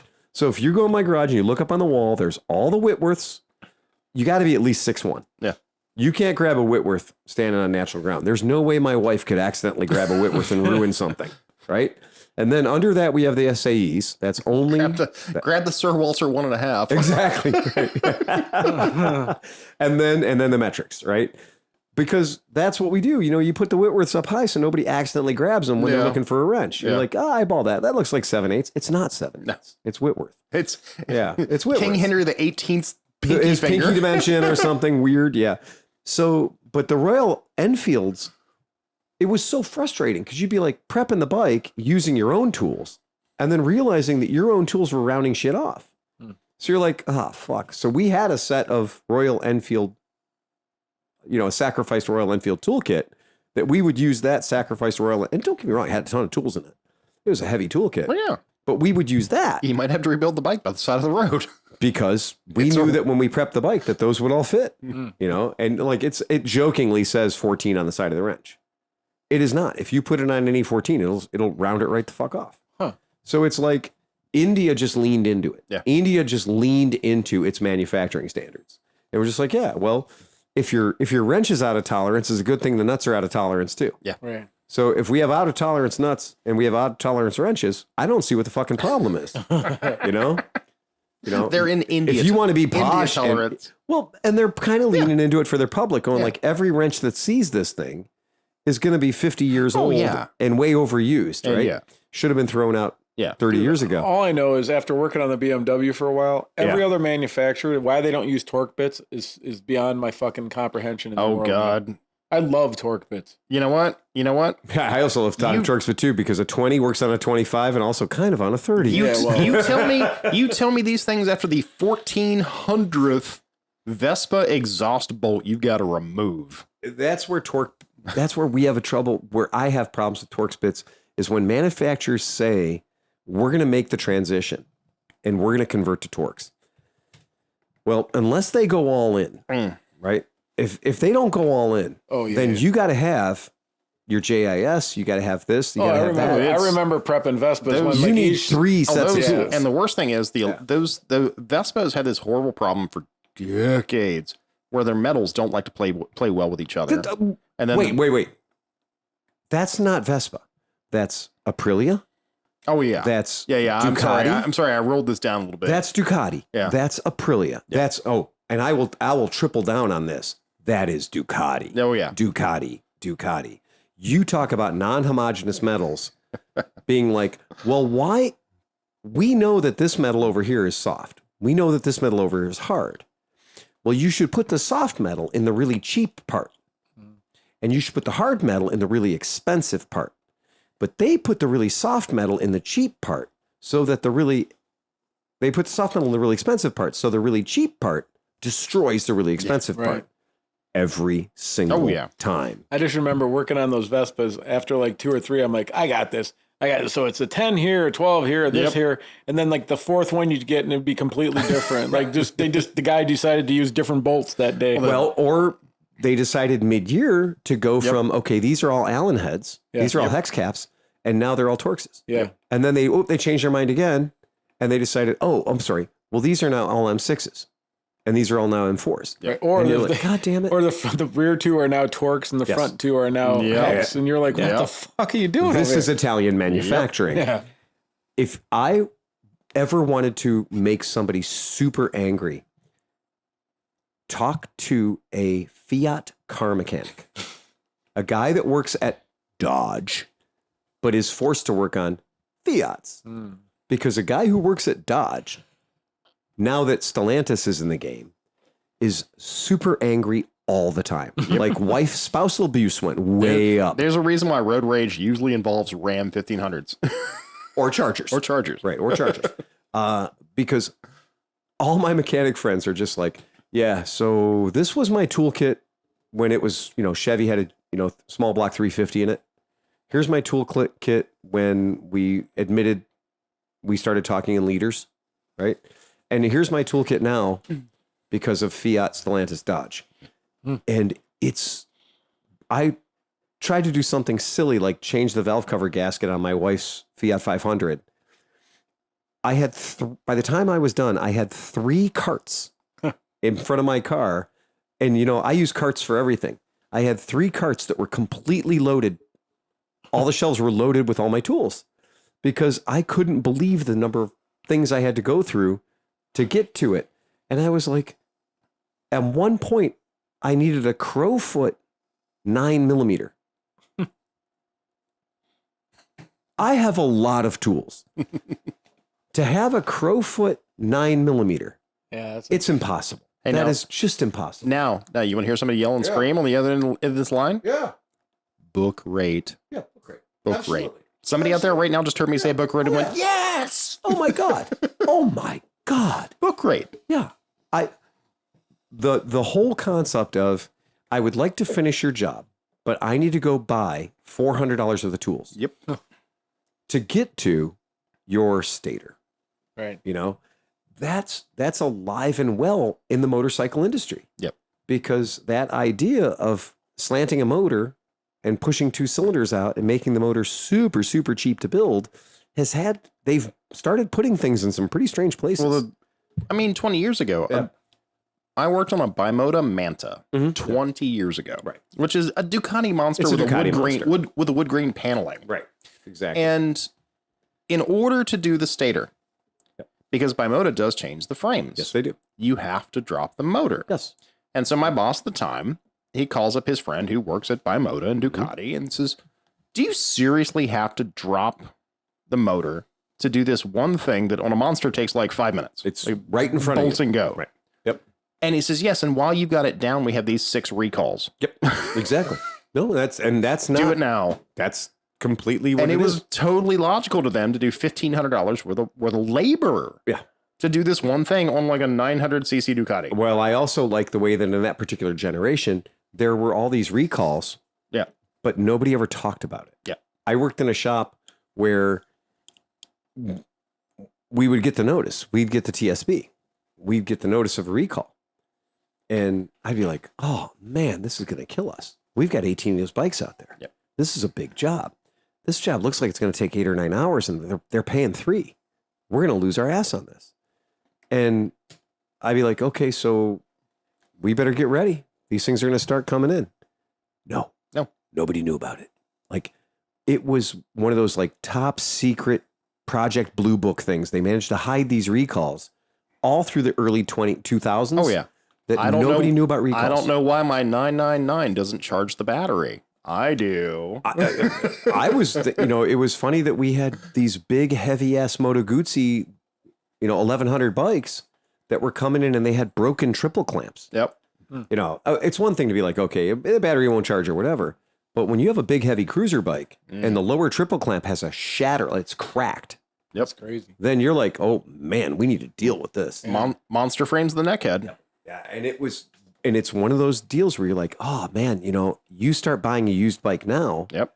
And I've had several of those monsters came in that way, and the Guzzis came in that way. And I would just kind of like grab the flashlight and look up in there from the bottom and go, yep, that's cracked. A recall has a lifespan. Yep. A recall is not forever. You can't get a new Tundra frame now. No, it's 20 years out. Right. Well, recalls on motorcycles, generally, I think they treat the 5-ish. 10 years, I think. Yeah. 5 or 10 years. Well, okay, you're not going to get a V11 hydraulic lifter change now. No way. And we've had customers come into the shop, and when I point out, I'm like, yeah, this is a recall from 2003. Well, can you do it? No, I can't do it. Right. That was 21 years ago. Right? Well, it's a recall. Yeah, I know. It was a recall. Yeah. Now it's just aged out. Yep. Dude, and they try. Like, I mean, I didn't even have my Vibe anymore, and I still got 25,000 like Takata airbag. That was a thing. They beat that one to death. But nobody got a letter about their Guzzi or their Aprilia or their MV Agusta. Nobody got a letter for that. They were just like, hey, I don't know where the bike went. It's gone. It's a magic. It's not in our warehouse anymore. Where should we send the letter? I don't know. I did that to the FAA. The FAA was asking me where I hangar some of my drones. Oh, yeah, right. And I'm like, the one you're asking about, I lied. I was like, it crashed. It crashed years ago. I was chasing a sailboat. It's in Lake Erie. I don't know. Hangar. It's at, I got it at Hopkins, right next to the 737. Exactly. Yeah. Just go down there. Go down. It's just ask for Jim. He'll know where it's just off at. the ramp. The guys know where it is. Yeah, that's fine. Yeah, just tell them to bring the big tug, though. It's a hell of a drone. Oh, yeah. Yeah. So it is with these bikes and stuff like that. Now that we're seeing this explosion, and I do think it is cost based. I think that just like there were times in my life when we saw economies start to get weak, and we saw the really, really expensive cars started to go out of fashion, and the very affordable cars became very fashionable. And there was a period of time I don't like to talk about too much in the mid 80s where we went from horrible velour appointed, poorly built American cars. Rich Corinthian leather. I miss my Chrysler Fifth Avenue. I'm not going to lie. Yeah. Oh, I mean, I was alive, and those K cars, those enhanced K cars. Yep. That Dodge, that Lee Iacocca Madness. Oh, mine was the Diplomat Plus. Okay, now that's a full size, right? That's a full size mom car. had the New Yorker. Right, Like, New when you Yorker. open the door, it'd be like, your door. Is It's it a true? jar. But that's the K car too. Like, so a lot of the New Yorkers in the mid '80s were still little compact car They had platforms. little chandeliers on this But side. they did. Exactly. And it was like the Cadillac Cimarron and all these things yeah. was lipstick on a pig. Yeah. So it's like you take the My smallest. friend had a Cimarron. That thing was fun to drive. Oh, yeah. It was a stick. And it Right. was Yeah. like, "Rrr, rrr." But the Was it a Cimarron or a Catera? Cimarron. Cimarron, yeah. So that's a Chevy Cavalier. yeah, literally. And it's that era where these little cheapo cars got stupid expensive. And you had a gap between like, okay, base model Cavalier, $7,000. Cadillac Cimarron, Von den Plas or whatever, Yeah. you're throwing down $20,000, right? But it still rolls off the same assembly line. It still has the same I frame, had the one same I bought chassis. 800 for $800. Right, exactly. Well, yeah. But we know that in that period of time, that only lasted so long. The quad 4 had chrome valve cover. Yes, it did have chrome valve cover. That's right. And we think about how we took a giant step back from that. Oh, yeah. Marketing, advertising, everything. And it was funny to watch people go, extremely upmarket American car with extremely plush, extremely soft suspension, everything else, and 93 ridiculously segmented LED fake video displays and all this shit. And the country retreated and was like, so tell me how basic that Saab 900 is again. Yep. Like, how can I get the Volkswagen Golf with crank windows? You know, people ran away from that because all that high tech created all these expensive problems. Right. And Americans were like, yeah, we're not good at this. Planned obsolescence. And think about it though. Like, so now, like, you know, like you get a new car with a TFT, that TFT is $400. Yeah. And you can just slap it in. Yeah. You look at some of those cars you're talking about in the 80s, each gauge was its own thing. Oh, yeah. Like There was a every screen. Oh, yeah. Like each, like the gas gauge was literally a screen this big that was $600. And then the, you know, every single one. We had a Dodge Caravan plug-in hybrid in California. Okay, yeah, I was going to say that And it had to was be California. I'm not gonna lie, it was fucking amazing. Got like 50 miles a gallon. It was ridiculous. You had regenerative braking, the whole 9 yards. Yeah. Everything on that dash is an Android screen. Yeah. It has a giant iPad in the middle that's of a the modern dash. vehicle. Oh, it's brand Right. spanking new. It had 20,000 miles on it. Did you see the dashboard in my Kia? Like, That's it's a wraparound. It's exactly. Dash is just one big screen. And the I only know. thing I can think of is like if you the Previa you just got. Yeah. The upgrade of that is the Kenwood the dude paid for and put in the screen. not even, And- it is such a chintzy. It is the Anyway, But yeah, the point you're being right. is you don't have this market anymore of up. I'm sure there's a thing to do, but how the hell do you take a? This is the control Every for the whole time car. I teach a customer how to use their key fob, because there is no more mechanical Oh key. yeah, The mechanical key is gone. The mechanical key has left the building. Now you have a plastic device with a transceiver in it. And if the battery in the transceiver dies, which it will, Yep. purchase a lot of 2032 CR 2032 button batteries. You're going to need them. And when that dies, then I have to show you the secret spot on your motorcycle to hold your key fob. Yep. That will allow you to go through the starting procedure. Yep. Because if you don't know where that is and it's locked under the seat and you can't get the seat open because you can't get the seat open because you don't have any power to your key fob, then you're going to have to try to figure out where is the magic spot on the motorcycle where you're supposed to hold the key fob when you have a dead battery. I did remind you that batteries will go dead approximately every 6 to 9 months. Yep. When it goes dead, do you have to, on the 300s or whatever, do you have to do that thing of going like 20 and all that, the whole? No, that's for the... No, that's the ASR. That's You only have to do that once? So You only have to do that when your whenever tires you get change low. the tire. Okay. Yeah. So here, okay. Oh, that fucking Here's a thing. prediction for a trend. Yeah. Because I've actually already seen this on the back end a little bit. Yeah. Because kids these days, flip phones came back into fashion because they're low tech. A lot of people are moving to low tech. A lot of car companies have started pushing back towards the old buttons and knobs to get away from the big panel and the screen. I applaud that. Did And you I'm- see the throwback? I was the Kia. No, the Was- Toyota. Land Cruiser. Oh yeah. There's like a new one, and it's all the dash is like 1987. It's like, awesome. It's And that makes me wonder if the next big thing is this is not just a retro, but are they return really back. actually knobs, or are there little computer things behind them? You know, like. I don't know. The graphic user interface is a lever. But however, that lever controls a Bluetooth signal that sends to the computer. They give you a cassette tape, but that the you can reality load is 16.8 gigs of music on, and then just shove it into the. Dan brought up a valid point earlier about his Triumph. Dan, your Triumph with the rain mode. You said you had to. They changed the screen on you, right? Right. And instead of having just a standard push button, right, that says, "Okay, just turn this on," you have to go through like 7 screens, right? Well, no, actually what it's doing now is you push the button to select the new riding mode, right, and then it wants you to close the throttle and open it again. Right. So that's the way my BMW is too. You can only switch modes with the throttle off. So the question now becomes, in 5 years, if they replace push button, throw screen, do 17 different things while you're trying to ride and not crash into the truck in front of you, flip switch. Right. Just flip switch. Because the computer then goes, oh, well, you want rain mode. Well, I think that I honestly think that you're right, and I am hoping that we can get there pretty quickly, because the idea of a 3-position dip switch on the dashboard, that you just go sport mode, eco mode, rain mode, done, right, and maybe one more custom, and then you can do the custom thing on your own. Yeah. See, that's better than Aprilia. Aprilia took a different approach and was like, well, it's got a starter button, so that should be about 17 other things too. Yeah. Once the bike's running, it should be able to turn this on or do that, and that button, we should make the menu work, but only sometimes. Yeah. You have to do 2 right, 1 left to get it to go to. Do you want to know the worst thing apparently that I've discovered in the past 5 years that you can tell an engineer? You know, there's too many buttons. Like we'd like to have some less buttons. There's just too many buttons. Oh. Like when I rode Liza's dual DCT powered Africa Twin, there's a lot of buttons, and some of them don't have jobs, right? Some of them are just there.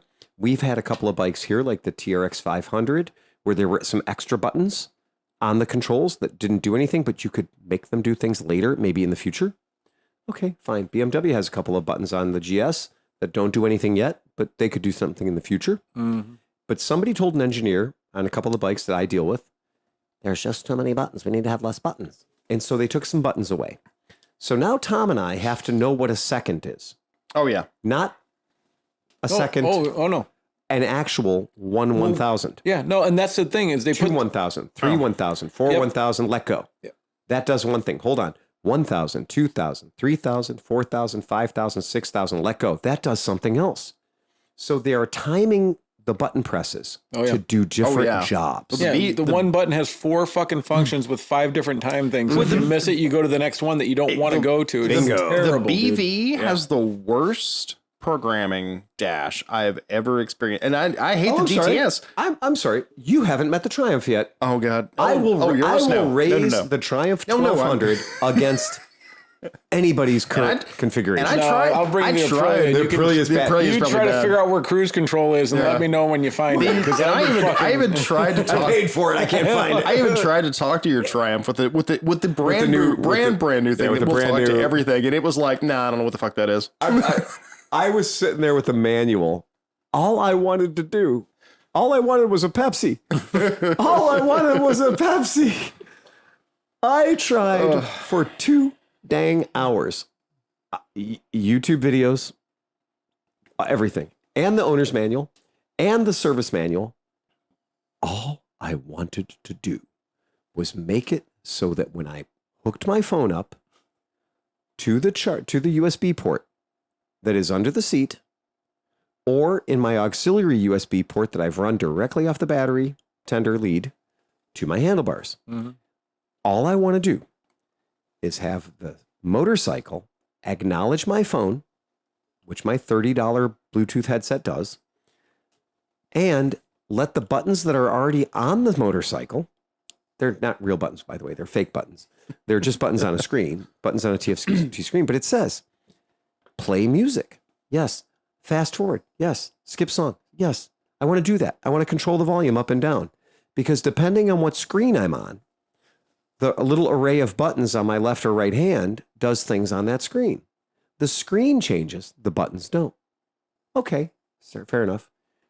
I cannot get. So I get super frustrated. This is clearly an Android problem. So I fall back on what? My Apple, my iPhone. So I grab my iPhone. I now pair my iPhone to the Triumph. I go through every screen. I set everything up. I have now shared every contact, every naked picture I've ever done with the folks at Triumph for 2 different devices that I own. I've given them permission to do everything. Because every time I've run into a brick wall with this thing, and how come I can't play music? And here's the dumb thing. I have a helmet. My helmet has the Sena 100 Pro in it. I'm listening to my music, having a great time. Cool, putting my gloves on, got my music going, got my maps going. I'm doing all the things I normally do, and this works fine when I'm riding my Benelli. This works fine when I'm riding my Harley Davidson. This works fine when I'm riding my Vespa.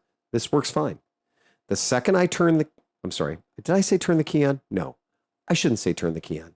The second I get 6 feet away from the Triumph and press the button on the dashboard, all of a sudden it takes away my helmet from me. It takes my helmet away. Yeah. All the things that were working perfectly go away. And I can't make them come back. Yep. Because now my helmet's Bluetooth signal is lost in the land of Triumph motorcycles. And I don't know where the fuck it is. It's not just Triumph. My BMW does that. So like if you have a helmet that you just connect to the BMW and a phone that is connected to the everything's cool. You turn the bike on, it finds your phone, it finds your helmet, you're good to go, phone calls, everything works. But the one day, I have not achieved that level of greatness. well, listen, but so I rode a different bike with that helmet. Right. So I didn't have to connect to the motorcycle, so I connected directly to my phone. Right. Well, that fucked everything up because then apparently the phone was trying to connect to the helmet and the BMW was like 9 and it would just fucking shut everything off. That's what's happening to mine too. Yeah, yeah. And it's the guy's a pain like, in the dick. the guy goes, man. no, man, what you got to do is you got to go into your phone and you got to turn off the Bluetooth permissions for everything. Yeah, yeah. And then you got to make sure you're nowhere near any Bluetooth signals of any sort whatsoever. And then you walk up to your motorcycle in a Faraday cage and you turn your motorcycle on and you turn your Bluetooth on at the exact same second. And when it shows the Triumph, you select it. And then you set everything up on the screens and you give it every permission in your phone. It's going to ask you for everything you've got, credit card numbers, the whole deal. Say yes, just allow it to have everything. Because if you say no to anything, it's going to back you back out. Yep. And I went, okay, I'll do it, pal. I really want to be able to use that button on my dashboard to skip to the next song. I'd really like to be able to answer a phone with using that button instead of reaching up and tapping the side of my head because that's so fucking difficult, right? And I played along. I went through the whole thing. Great. Cool.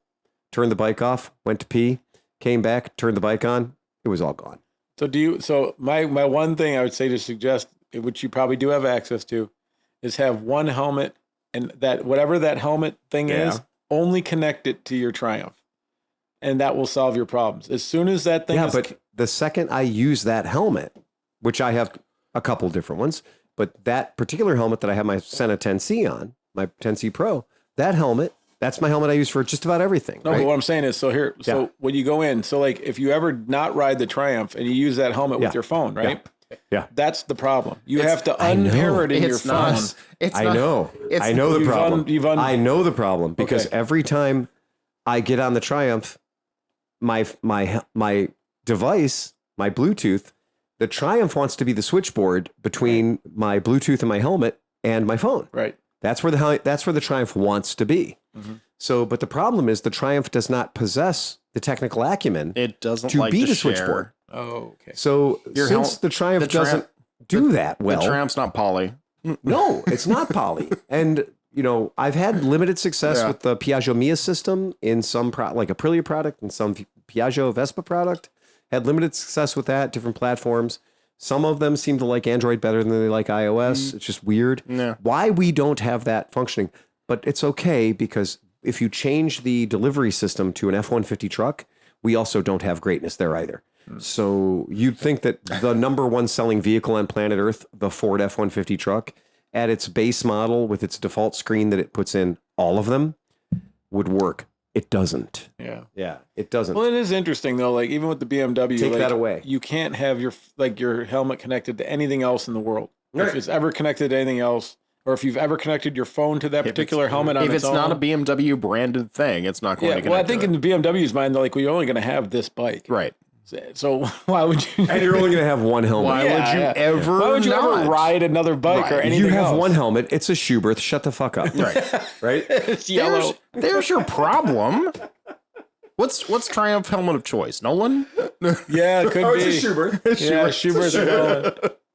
Oh, wait. Dude, the trifecta. You have BMW in a fucking Aero Stitch with a fucking Schuberth helmet. That's the guy you want to talk to at Right. fucking breakfast. See, that's the guy who's going to know how to connect your It's absolutely the guy you don't want to talk to at breakfast. That guy knows how to hook up the Bluetooth, though. I came home and did penance because I found out I was going 36 and a 35. I was very upset about it. I vowed not to ride for 2 weeks. Did the motorcycle send you a notice by email? Right. You have gone too fast. It angers me to no end when I'm sitting there. And so now I've actually turned the corner where I'm riding the beast and I just don't look at the dashboard anymore. Mm-hmm. I just gave up. It just makes me angry. You know, Because I hit a button inadvertently on another screen. I'm like, oh, great. Now I'm on the ultimate economy, geo mapping, whatever screen. But it's okay because it doesn't talk to anything anyway. So it's telling me the features I don't have access to. So if you would like to purchase the ultimate irritating machine, Oh, yeah. Yeah. If Phil you currently think, no, has here's it my for- thing. Here's what I'm looking for. I want one of our listeners to say, Phil, you're full of shit. Again, Yeah. you're full of shit. yep, Prove me wrong. Buy my Triumph Steve McQueen 1200. Yep. Buy it for too little money because it's listed right now for too little money. Buy it and then come and show me how dumb I am. Yep. Because not only will you have he will accept a great motorcycle, trades and previas. you'll have a great motorcycle. You'll have a stunning sense of self-fulfillment knowing you shut me up. Yep. That's worth something. This is open to every Patreon level.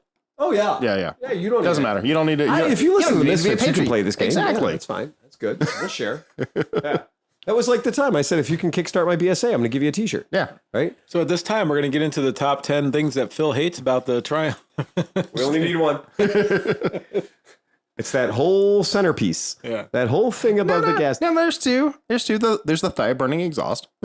That is toasty. Yeah, that made me angry. The thigh toasting What's exhaust. number 3?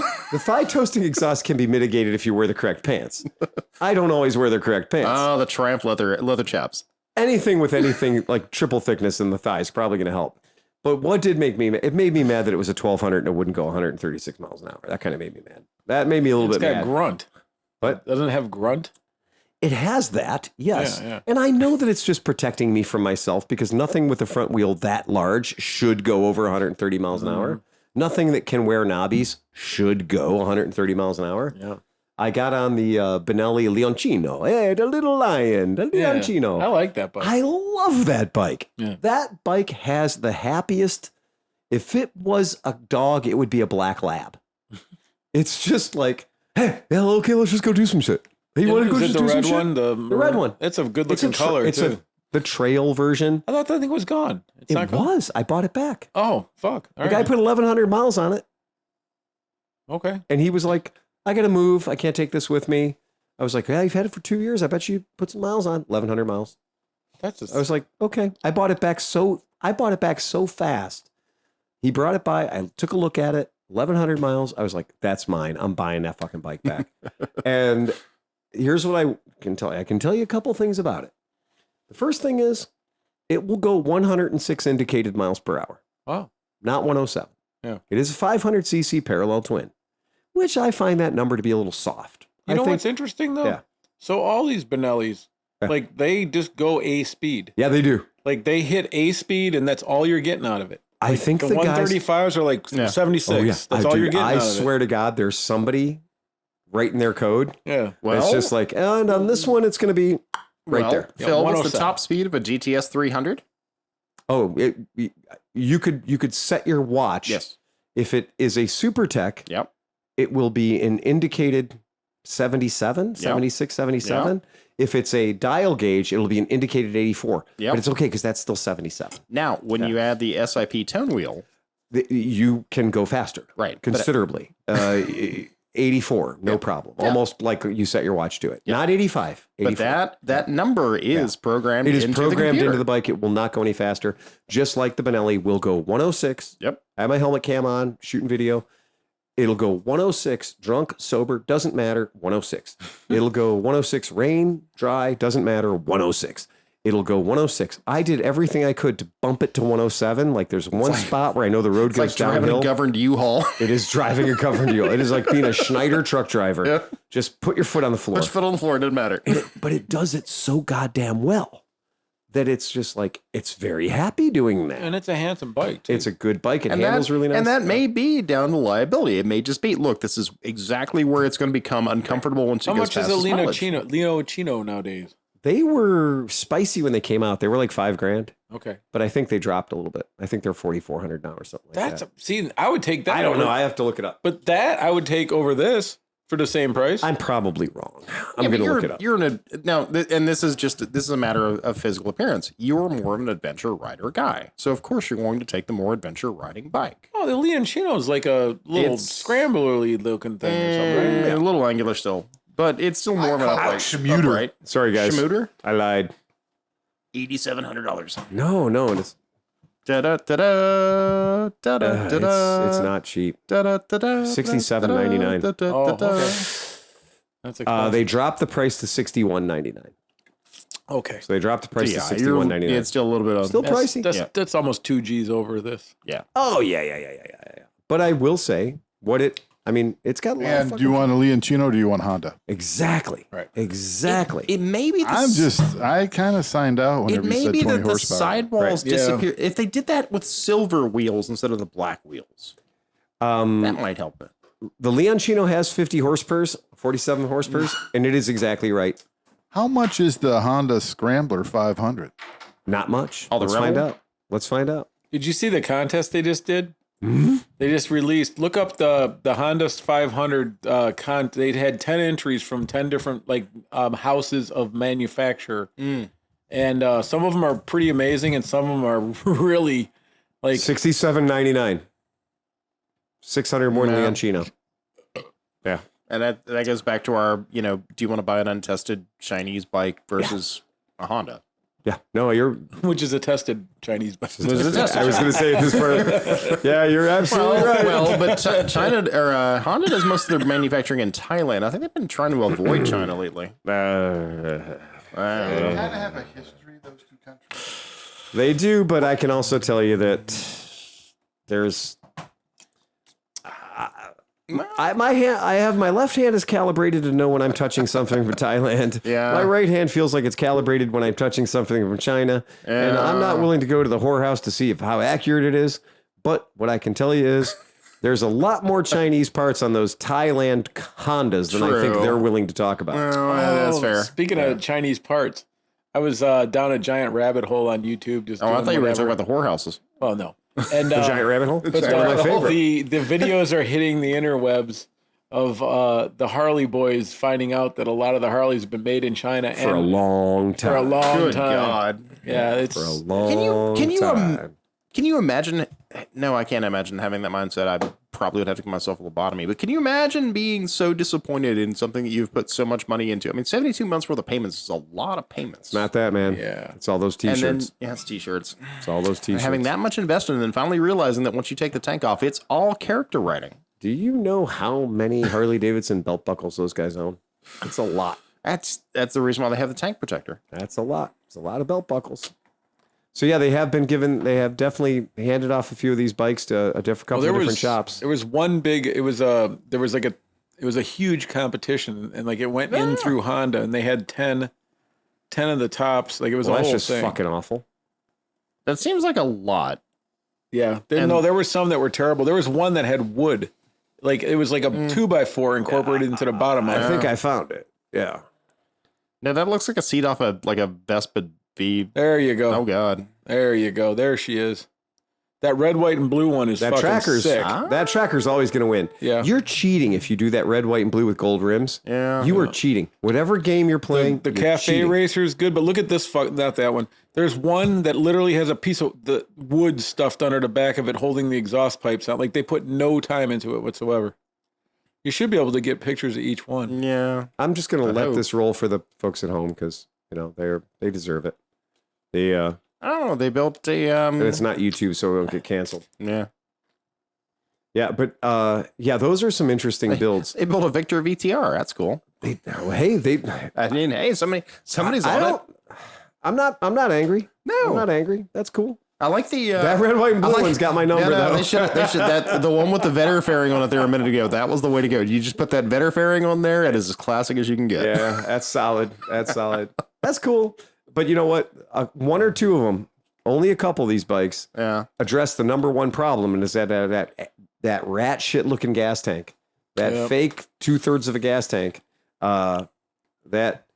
That is just that Silver Cafe. That's the way. Yeah, to you're right. go. The one next to it that has the normal gas tank. I think it's a cover. I think it's a fake plastic cover that red and white, hiding that white bullshit tracker, triangle. Yeah. Because I still look at okay, how much money do I have to give you for you to give me the whole gas tank? Right. Why do I need to see 2/3 of the frame I should never have to look at? Yeah. Right.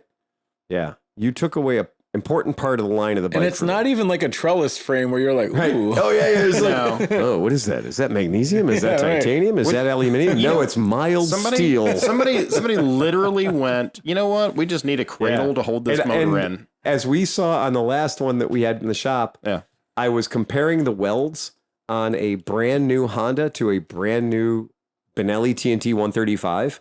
And I was like, the Benelli 135 is not even trying to trick you that it's from China. It's pretty fucking obvious. Yep. It's from China.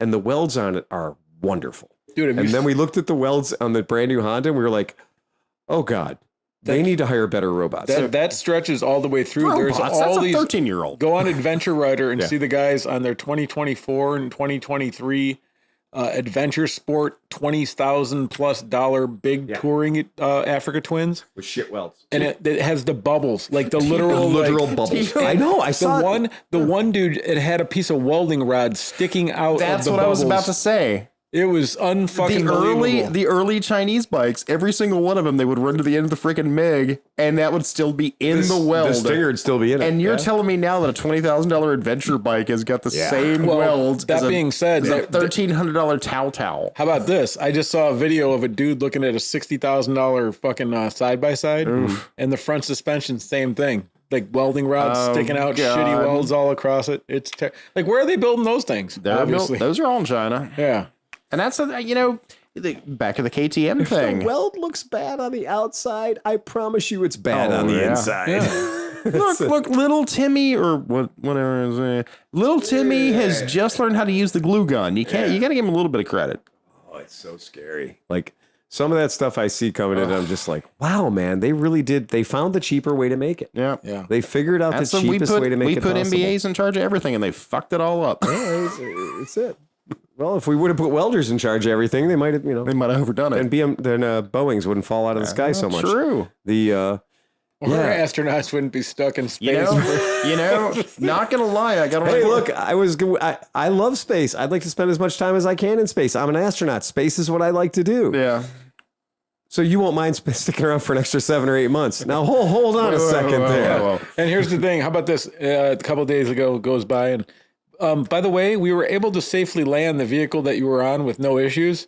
So sorry about that extra 8 months up there. Oh, if you would have said, stay where you are in a little tiny bathroom with 6 other people, like do that. Stay in a porta-john for another 6 weeks, 8 weeks, whatever. Months. Okay.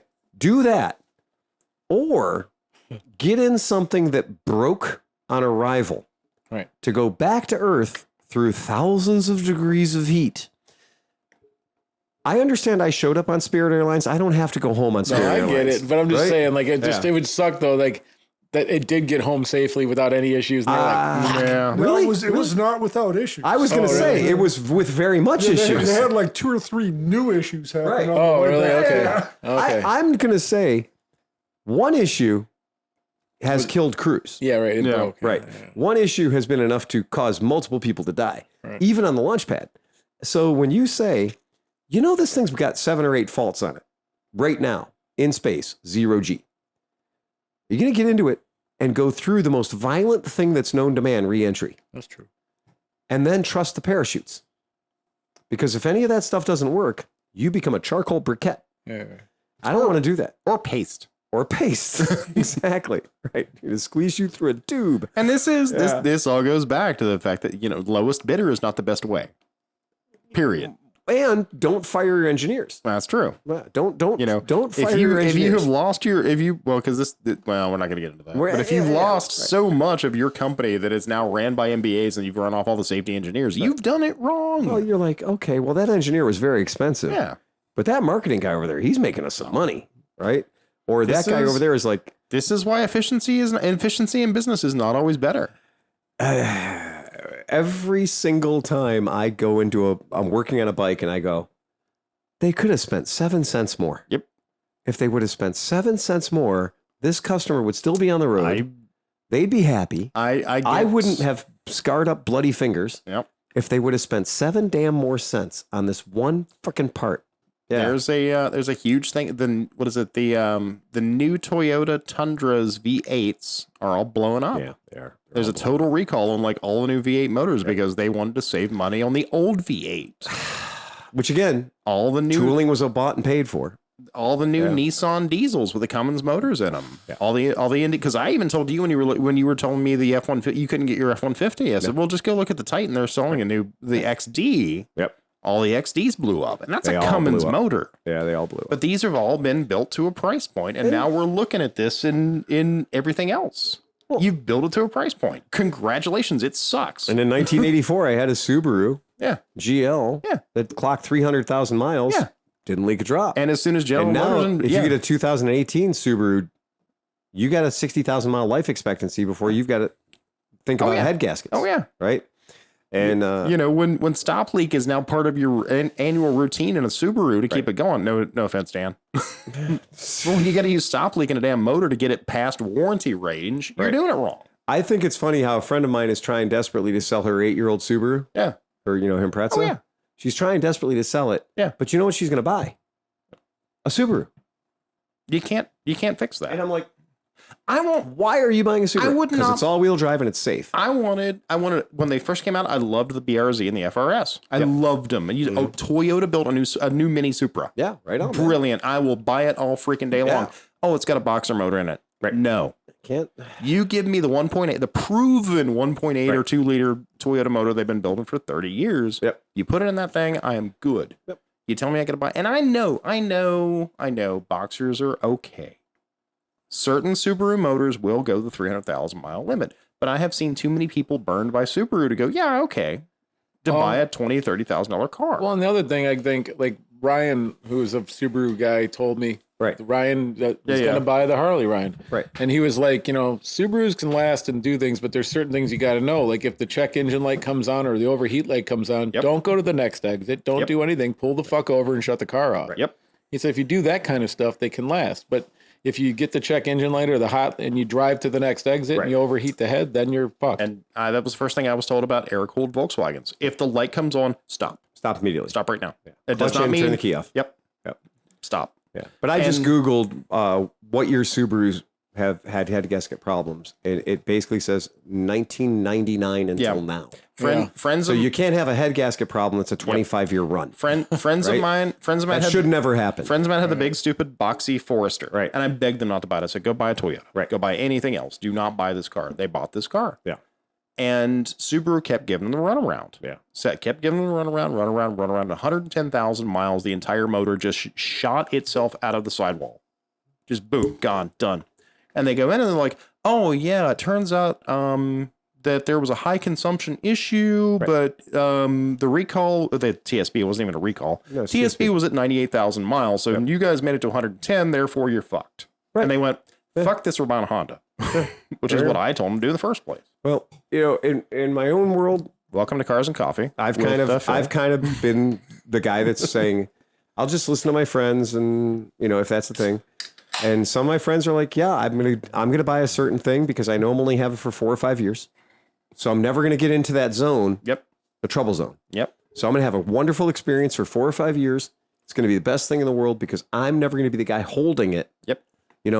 Grenades are really dangerous. The third person, if you're there when it blows up. The third person that owns a Mercedes, they're fine. The third person that owns a Mercedes is the one that owns the bill. Oh, I think I'm I think I'm the third on my two of my Mercedes right now. Yeah. Yeah, the 120. You got a 124?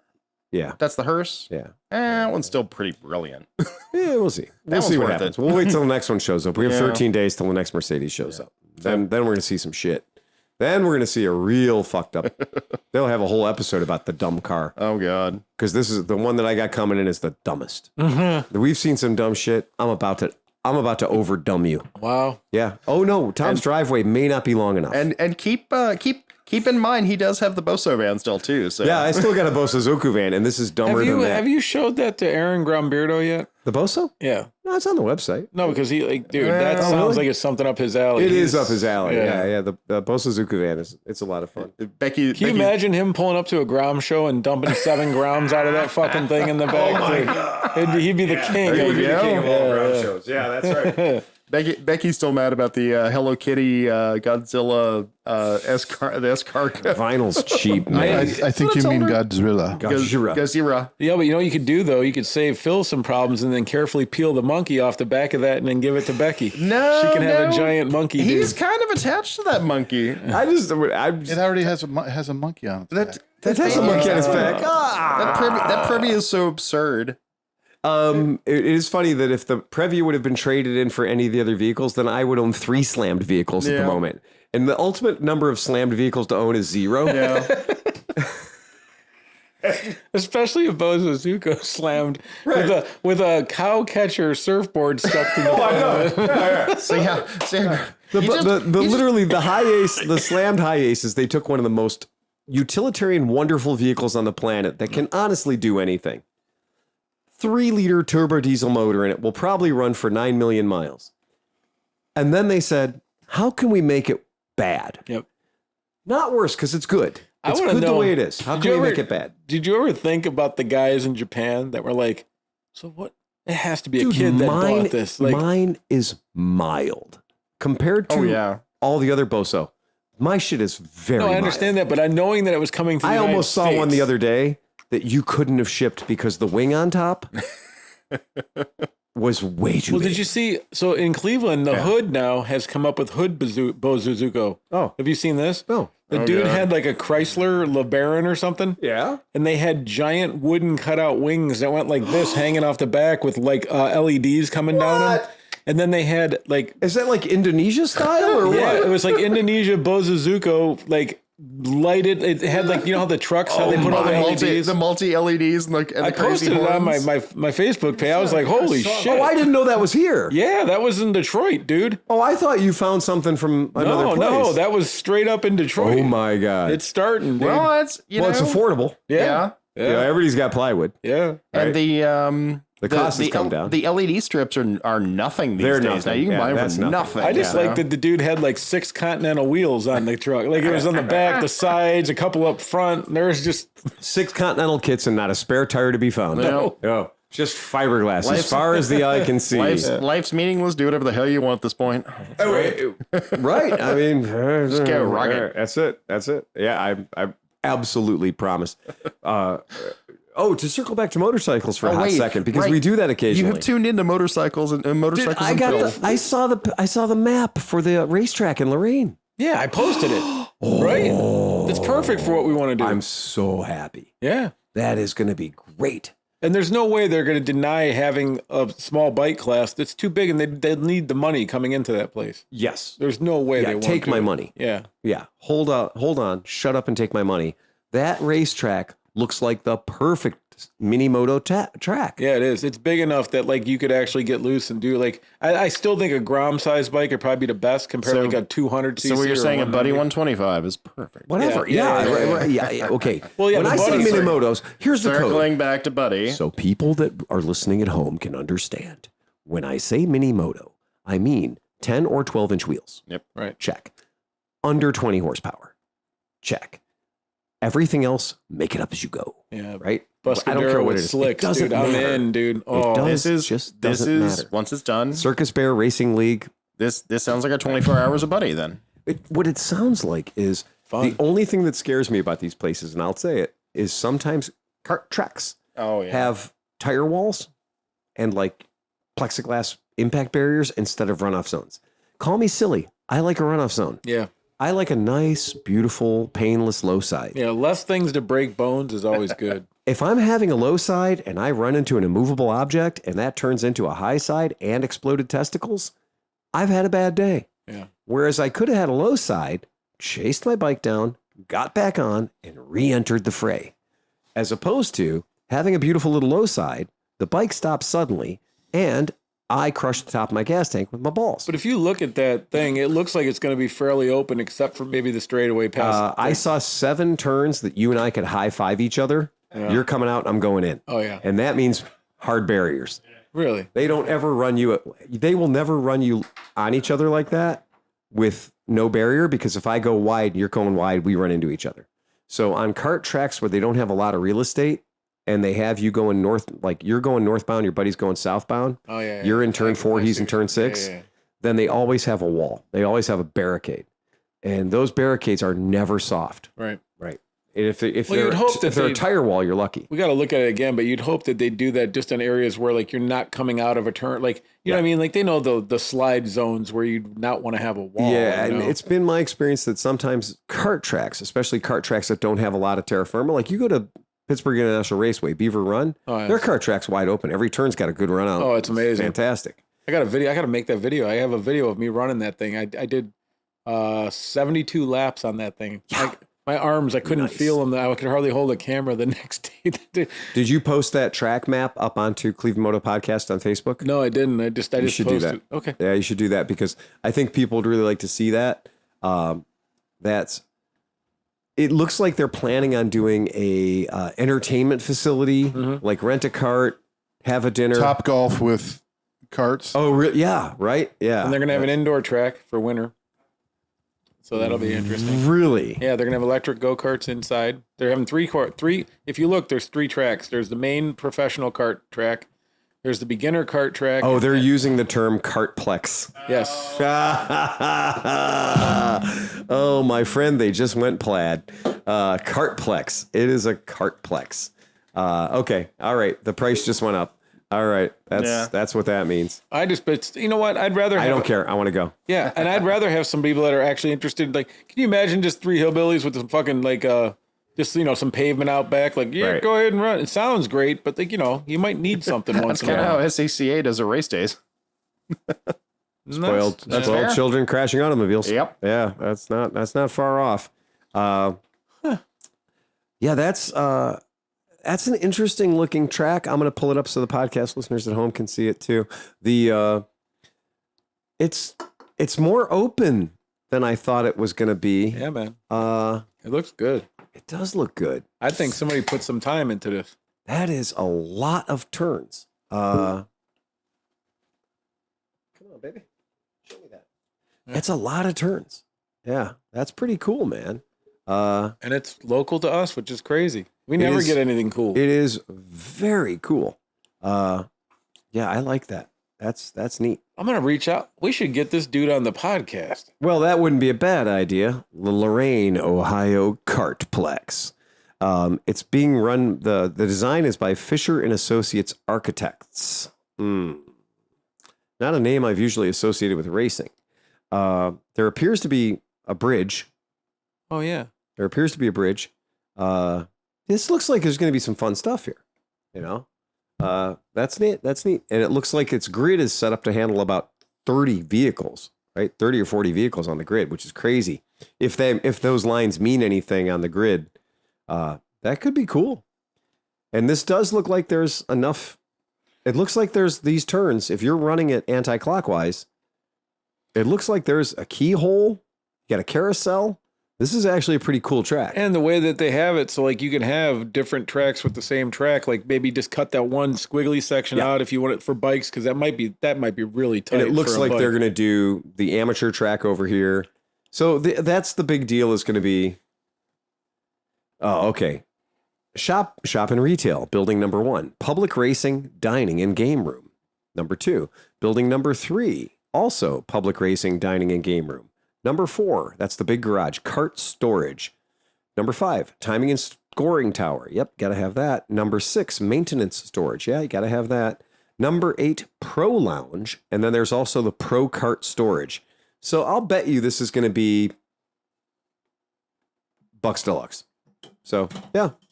Well, I mean, here's the thing, though. I mean, I'm sure they're going to have their karting club, but if it says pro track and they're going to hold stuff, then it has to be, you have to have open practice. You have to have all the things. 57 acres, or 37 acres. I'm sorry. 37. It was kind of funny, though. They had a story on Channel 5 News or Channel 8 News the other day, and they were like, most of the area is behind the project. It's been coming along for years, but a few people oppose it. And, of course, they cut to this dude. And Get off my fucking lawn. No, the dude's wearing a hat. And instantly I'm like, oh, this motherfucker's a birder. And he comes up and he was like, well, people often don't think about migration birds have to land and rest. And well, this just happens to be one of their favorite places. Oh, man. It was kind of sad. And they also talked to another lady and she's like, well, I just like to come here and look at birds. And it's going to be sad if I can't do it anymore. It's like, okay. And don't get me wrong. I'm not dogging birds. I like birds, but you know, look, in 5 more years, that's going to be your hobby. Just accept it. Yeah, Lorraine. You're going to be a birder. No, I won't. That's not my game. Hey, what kind of chickens do you have? That's my wife's thing, and that's why I will never be a birder. I already hate her chickens. Yeah, I have noticed something. If you do a Google search for Cartplex, Kartplex, you'll realize that is a trademarked term. Oh, and that will then take you down the rabbit hole of some of these that already exist. And so that's could be refreshing to you to let you know that, oh, well, this concept has succeeded in other venues, right? In other cities. I've seen 0.6 miles. I've seen 0.9 miles, which is pretty great. But I'm going to do a little bit of a deep dive and I'm going to figure out what they charge. So yeah. I'm excited to find out, like, oh, yeah, how do they run it? Is it just like, you're going to rent our carts? Like, our insurance says you got to use our carts. Or is it going to be like, hey, we got a track here and let's go for it. Yeah, I want to see how they do that because. Well, it sounds like that's what the pro carts are. That's actually people who own their own carts and build carts to run on this track. That's what I'm thinking. Yeah, that's what I'm thinking. Because there's a number of places that are called. See, like those right there, Cartplex. that cart is what they have at Pittsburgh. Those are rental carts. Yeah, they still go 50 fucking miles an hour. Like they're still fast as shit. In Detroit, they've got a multi-layer Cartplex set up with big. I mean, you go up like into a parking garage style thing. It's big, it's huge. And when we were up in Niagara, you're in Niagara Falls. Oh, yeah, we were in Niagara Falls. They had built one, so they had one of those set up there. So it was just like a very strange thing. Like in the touristy section, all of a sudden there's just electric carts, and they're going up what looks like a parking deck. Several corkscrews up into the sky. Yeah. Pretty cool. That's what me and B did down in when we were down in North Carolina. Oh, you did? And she was losing her shit, man. There was a thing like same kind of thing, a carousel like that. Uh-huh. When you came down, you just hit the gas and cranked it, and you were sliding around the whole thing. She was squealing, man. It was awesome. It's fun. Yeah. It is so much fun. Yeah. So it'd be interesting to find out how they're going to run it. Yeah, man. Yeah. See, when you look at these, I've been in a couple of events where they were like, "Hey, we rented a car track and we're going to put our bikes out there." And I'm like, "Yeah, really? Because that sounds cool." And then I get there and I'm realizing, oh, that is all Phoenix barriers and tire walls, right? And don't hit that. If you hit that with your bike, you will come to a sudden stop. There is no room for error on those. The Phoenix barriers and tire walls, they get you. I imagine that would be on the beginner class, but I think for the pros, they don't want their $8,000 pro cart slamming into a fucking wall. Right.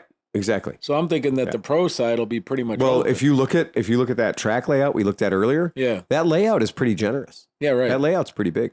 So that looks like there's going to be room, because if you look at the way that track goes, those racing lines all have runoffs. Yeah. So every single one of those racing lines has a runoff.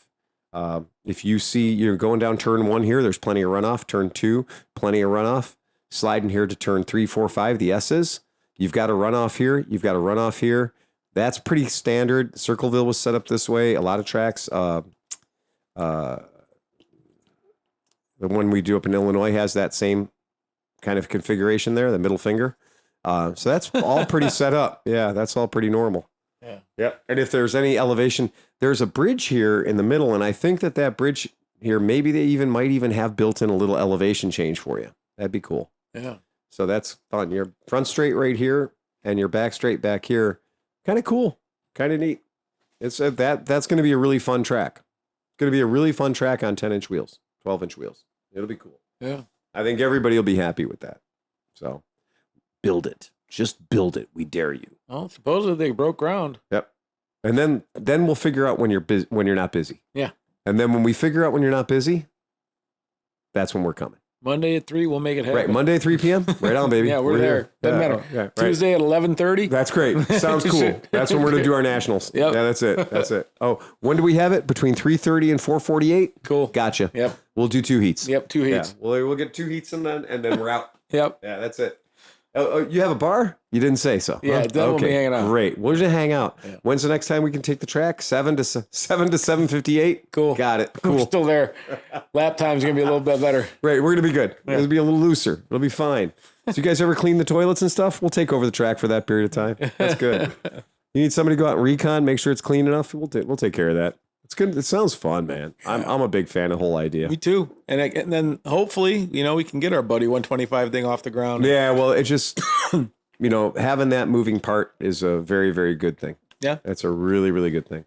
The kart tracks are fun. I've raced on a lot of kart tracks. They're a blast. You know what? You won't leave there saying I didn't get enough turns in. Yeah, right. Every fucking lap is like 10, 12 turns, man. Yeah. You are, oh man, another turn. Oh shit, another turn. Oh shit, another turn. Oh shit, another turn. Yeah. You will get your upper body workout. Dude, it's amazing when you get into good turns and you're working how much of a workout it is. Even when you're not doing it that well. You know what I mean? Yeah.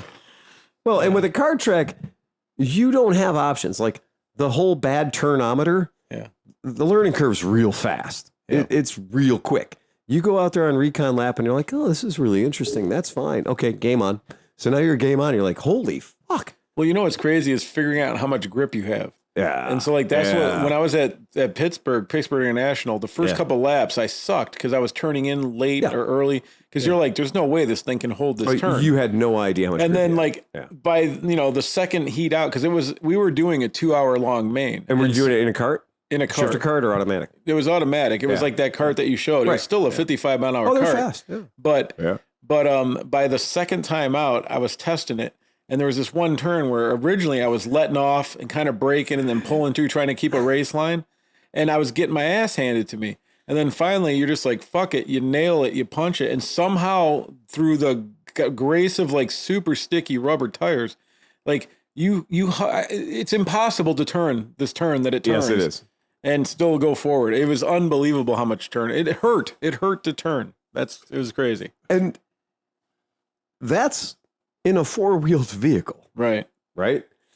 Now put your body involved. Get your body involved in the situation. Throw the weight of the vehicle over from the far left side to the far right side every 68 feet. Yeah, dude. No, I mean, like last week when me and Mark went, like, I'm still learning the Tuono. And so I'm trying to learn body position because compared to the BMW or the Africa Twin, I got so used to riding twisties with my body so far forward because of like, the windscreen and like you're kind of hugging, like the way the gas tanks are, you kind of, it comes up to your chest and it feels comfy. So you're kind of sliding around the tank.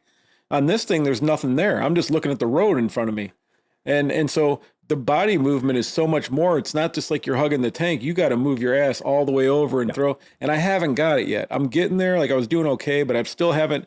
There was a couple times last week where I got a session of like 3 or 4 or 5, 6 turns where I did it right and it felt great and I could feel the grip of the tires and stuff. There were other times where I was just like, my ass ain't off enough, this and that. And so I'm all gangly and weird. But the end of that, on the first stretch when we got down, and because we set a time that we had to go back, and so we weren't all the way down. We were about 3/4 of the way down when we turned around. And I was like, fuck, we got to do another. The fact that you had to slab it home 2.5 hours. Yeah. And your fun day of riding. Well, we left at 8 in the morning. I got home at 8 at night. So it's 12 hours, 400 and some miles, 150 things. But like that, man. Oh, and here's the funny thing. So not thinking, because that bike, again, the motor, obviously, if you want to have that much fun, it's a thirsty motherfucker. Yes, it is. So when I say that I get 150 miles to the tank aggressively, I get 150 miles to the tank. Exactly. Right. Yeah. So we were on the way down, and if you know the 555, it's 67 one way, and then you come back. Yep. Well, my thing is we always do it down. Then you stop Marietta, you fill up a gas and your gut, and then you go home. Well, we fucked around on a bunch of other roads before we got to the 555. So when we got there, we started heading down. We set our turnaround time at 5 p.m. Okay. Yeah. All right. No matter where we were, it goes off, and we're like 3/4 of the way down the road. Yeah, you didn't make the gas station yet. Nope. Didn't even think about it. Turned around, and we're rolling back, and we're blah, blah, blah, right? And all of a sudden, my gas light comes on. And I'm like, man, the last time this happened, I only got 20 miles, and that was it. Yeah. And I look, so I'm like, I stop. I'm just like, and Mark keeps going. I'm like, fuck. So I texted him. I'm like, dude, come back, whatever. So I'm trying to get reception on my phone. So I have to drive about another half mile up. I finally get some reception. I'm like, nearest gas, 19.1 miles away. Oh, you're in trouble. And I'm like, oh, great. Yeah. Right. So sounds like New York again. Yeah. So me and Mark go, and he thought we were going back on the 555. I'm like, no, dude, I'm going whatever this road's taking me to the gas. So we start going, and now I'm Captain Conservative. I'm doing like 35 and 30. Gear. Yeah, 6th gear. Like, sixth gear, 35 miles an hour. And we hit where it's taking us is like a lake resort, but for hillbillies. Okay. So like it's all like gas. I wish, but it was like, no, there was no boat gas or anything, but it's all like people bought the plastic 7x7 sheds, and that was their that's shanty. everything. That's it. They have their car parked next to it and their boat. Yeah. And it's a Sunday at 5, and there's just people walking down the street hammered, whatever. So we're driving around this lake, and I have it on camera, man. We finally come to this thing. It's like the gas station. I can see it through the trees over there, and I'm at a stop sign. My bike goes and just stop. We had to push it like 500 feet, but that was like, I lucked the fuck out. I ran out coming home from the Leonchino run. Oh no. I got out at Porco. If you've been to Cleveland, I got out at Porco, left Porco. Within a mile, 2 miles from Porco, low fuel light came on. But I'm not new. Yeah. I know. And it's 18 miles from Porco to my house. Low fuel light comes on 2 miles out Porco. There's a gas station at my exit where I get off. So I'm like, fuck it. And there was another fella that also wanted to go fast. And so he was faster than I am because, again, I did say 106 miles per hour indicated, which is apparently 38 in real miles per hour. It was way too slow. Yeah. But I was at maximum velocity. So I was at maximum velocity. I wasn't super tucked. I'm just doing the thing, just riding, right? So the bike is going as fast as the bike can go, but I'm also nowhere near red line. I'm just where the computer says I'm not going any faster. Right. So I just held it there, and I did the John Meckelfresh trick. I held it maximum power, and then I backed off 1/1000th of a turn on the throttle. So I was just one blonde one away from full throttle, and you can hear it. And it didn't change anything. It still said 106. You were at SWAT. I was at SWAT. Semi. Yeah. Wide open. Semi-wide open throttle. So I was like, yeah, we're doing fine. 16 miles. And then the motor shut off. And I was so happy it was 1 o'clock in the morning because there's nobody out. It was a weeknight and it's 1 o'clock in the morning, so there's nobody there. So I was like, well, that escalated suddenly. And I could see the gas station in the distance. And I was like, okay, quick math. Okay, get down into neutral, less rolling resistance. Get down into neutral, get myself real small. Set myself up wide for the exit ramp that's coming up. And I might be able to carry this energy all the way through and make it into the actual gas station proper. Nice. And I was like, I can do it. I have faith in myself. And I came down that ramp at about 70 miles an hour, right? And just set myself up wide. I got to make 2 turns and then the driveway for the gas station. Get through the first turn, red light, who cares? No cop, whatever. Nobody's there. There were like 2 deer. And so I slide through that one super smooth. Don't bleed off too much speed. Take a late apex. Working my way towards the gas station. And I'm about 7 miles an hour. And I'm like, I'm not going to make it. I'm just not going to fucking make it. So I jumped off the bike and just continued to ride at Monte Carlo start style. Just jumped off and ran with it so I could keep the inertia going to get up the hill into the gas station and not have to push up a goddamn hill. Came up to the pump, 3.9 gallons. Yeah, you used it all. I now know exactly how much that motorcycle holds. Well, that's what it took. Mine took 5 gallons. And to the penny. Yeah, to the penny. But you know what's nice? Yeah. like an Africa Twin weighs 600 pounds. Oh. BMW weighs, well, maybe 400, but that thing weighs like 300. It weighs nothing. It was Yeah. like pushing a bicycle. Yeah. For just a little thing. So you pushed it 500 feet? Yeah, maybe a little less. Maybe a little less than that. But it was compared to what it could have been. I was like, I'd take it. When man. I pulled into the gas station, I wanted to try the double secret reserve trick, but I don't know on this bike where the fuel sock is. Yeah. So on a fuel tap bike, you know where it is because you see the fuel tap. So you lean the bike way over to the side, get it over the hump in the frame, and you got another 10 miles in there, right? But this thing's fuel injected. I have no idea where the pickup is related to the gas tank. So it would be like just guessing. I wouldn't have any idea. Same with like most of these bikes, all of them, Africa, everything. Well, that one kind of has a tank, but the other ones, like you tap it and it's plastic. Right. So like the nozzle for the tank is there, but I don't really know where the tank is. Who knows where the Like, pickup is? Somewhere down over here. Yeah. Who knows where the fuel feed is? Because somewhere inside there is a sock, a filter, and we don't know whether it's dresses to the left or dresses to the right because there's no tap that goes along with it. There's just a fuel pump in the middle of the tank somewhere. Right. And so I was like, man, maybe I should have done a little test because I was honestly surprised that it took 3.9. I was like, that's actually a little bigger than I thought the bike would have in it because the tank looks kind of small. But I was pretty happy with it. And I didn't have to push it, which is nice too. Oh, yeah. But I can also tell you that once you hit reserve, you got to slow the fuck down. My best push was like 7 miles. Whoa. I was on the 90 coming back in my Yamaha, that CS5, that 72 little 200. It blew up, and what exit was I? It was like Detroit, like way, all the way, like, yeah. And Out by my house. No. Yeah. But I didn't have a cell phone. I didn't have nothing. You pushed 7 miles. I'm like, I can walk or I can take the bike with me. So I took the bike with me. At least I could push it down, ride it downhill. I got one for Phil, and he's not going to believe it. Yeah. Peugeot Elysium. Elysium, yeah. 2 miles. 2 miles. Huh? 2 miles?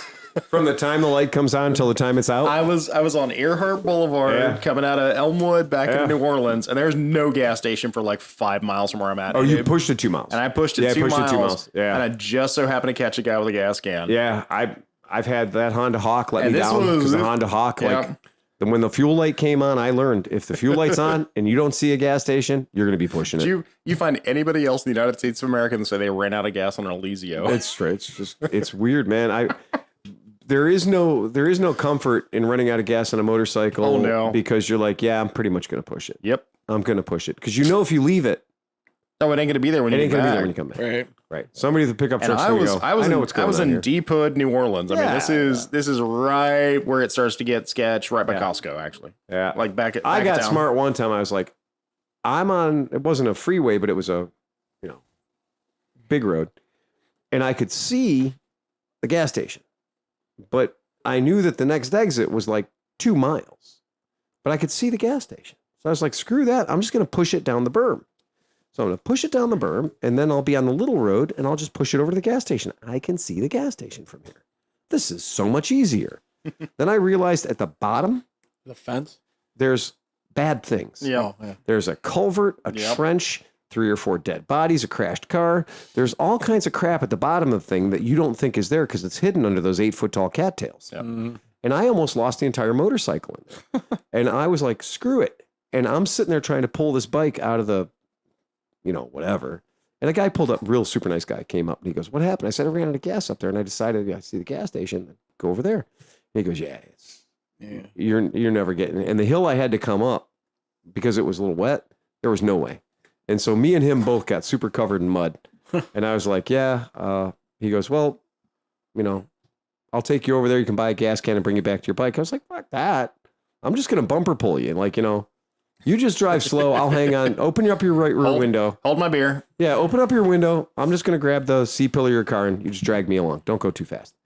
And he was like, you got to be kidding me. I said, no, I do it all the time. It's fine. He goes, you run out of gas so often, you know how to tow a motorcycle behind a car? And I said, well, I also ride shitty motorcycles. Yeah. Well. So it's not the first time this week I had one that didn't quite make it back to the ranch. Right. And he goes, so you're okay if I just roll my right rear window down? You're okay. I'm like, yeah, just don't do anything sudden. Yeah. I'm fine. And he goes, oh, all right, that's okay. I'm like, yeah, my arm will stretch like 12 inches.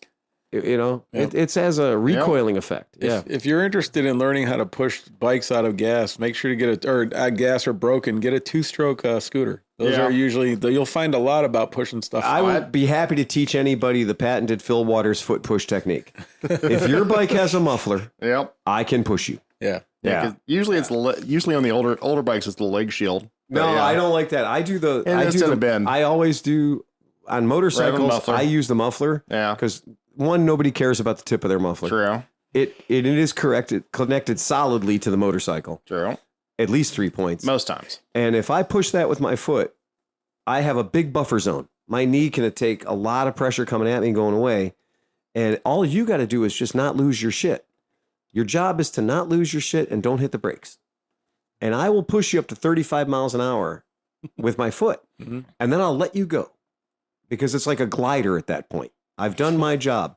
And then I'll wait until you slide back down to 10 miles an hour or so, and I'll re-engage and I'll push you back up to 35 miles an hour. It works. It works great. And you're not fucking with, like, you always see the people. No, the rope is the most deadly thing on the planet. A rope on a handlebar that's not centered. And you're like, that's going to work really, really well. I literally watched a Hold My Beer moment with somebody in a freaking Honda dirt bike. And I like when the guys are super smart and they're like, oh, no, but hold on. Here's what I'm going to do. I'm going to make 2 turns in the rope. And then if I get scared, I can just take my hand off the rope. I take my hand off the grip and that'll let go of the rope. And then the rope will uncoil around the handlebars. It doesn't work. I'm like, it doesn't work. And if your rope is not perfectly centered, which it can't works with be. a ratchet strap. Right. Yep. If you have a strap, that's fine. The ratchet strap works fine because you can abort. You can punch out with the ratchet strap, kick it off, get rid of it. But I would feel safer just holding the fucking thing. Yeah. Because then I can punt out. I can just release the rope when I get scared. Because that is not cool. Just tie it around your waist. Yeah. Tie it around your neck. Just tie it around your fucking neck. That's it. That's all you got to do. Sleepy, how are we doing on time, buddy? It's like a long time. Let's get us out of here. 2 hours and something. Yeah, all right. All right. Anybody got anything else? That was anything impressive. For 5 people, we talked a lot. We did good. We had all kinds of topics tonight. Well, Chris Smith wasn't here, so that's okay too. You know, it's all right. All right. If nobody has anything else, we.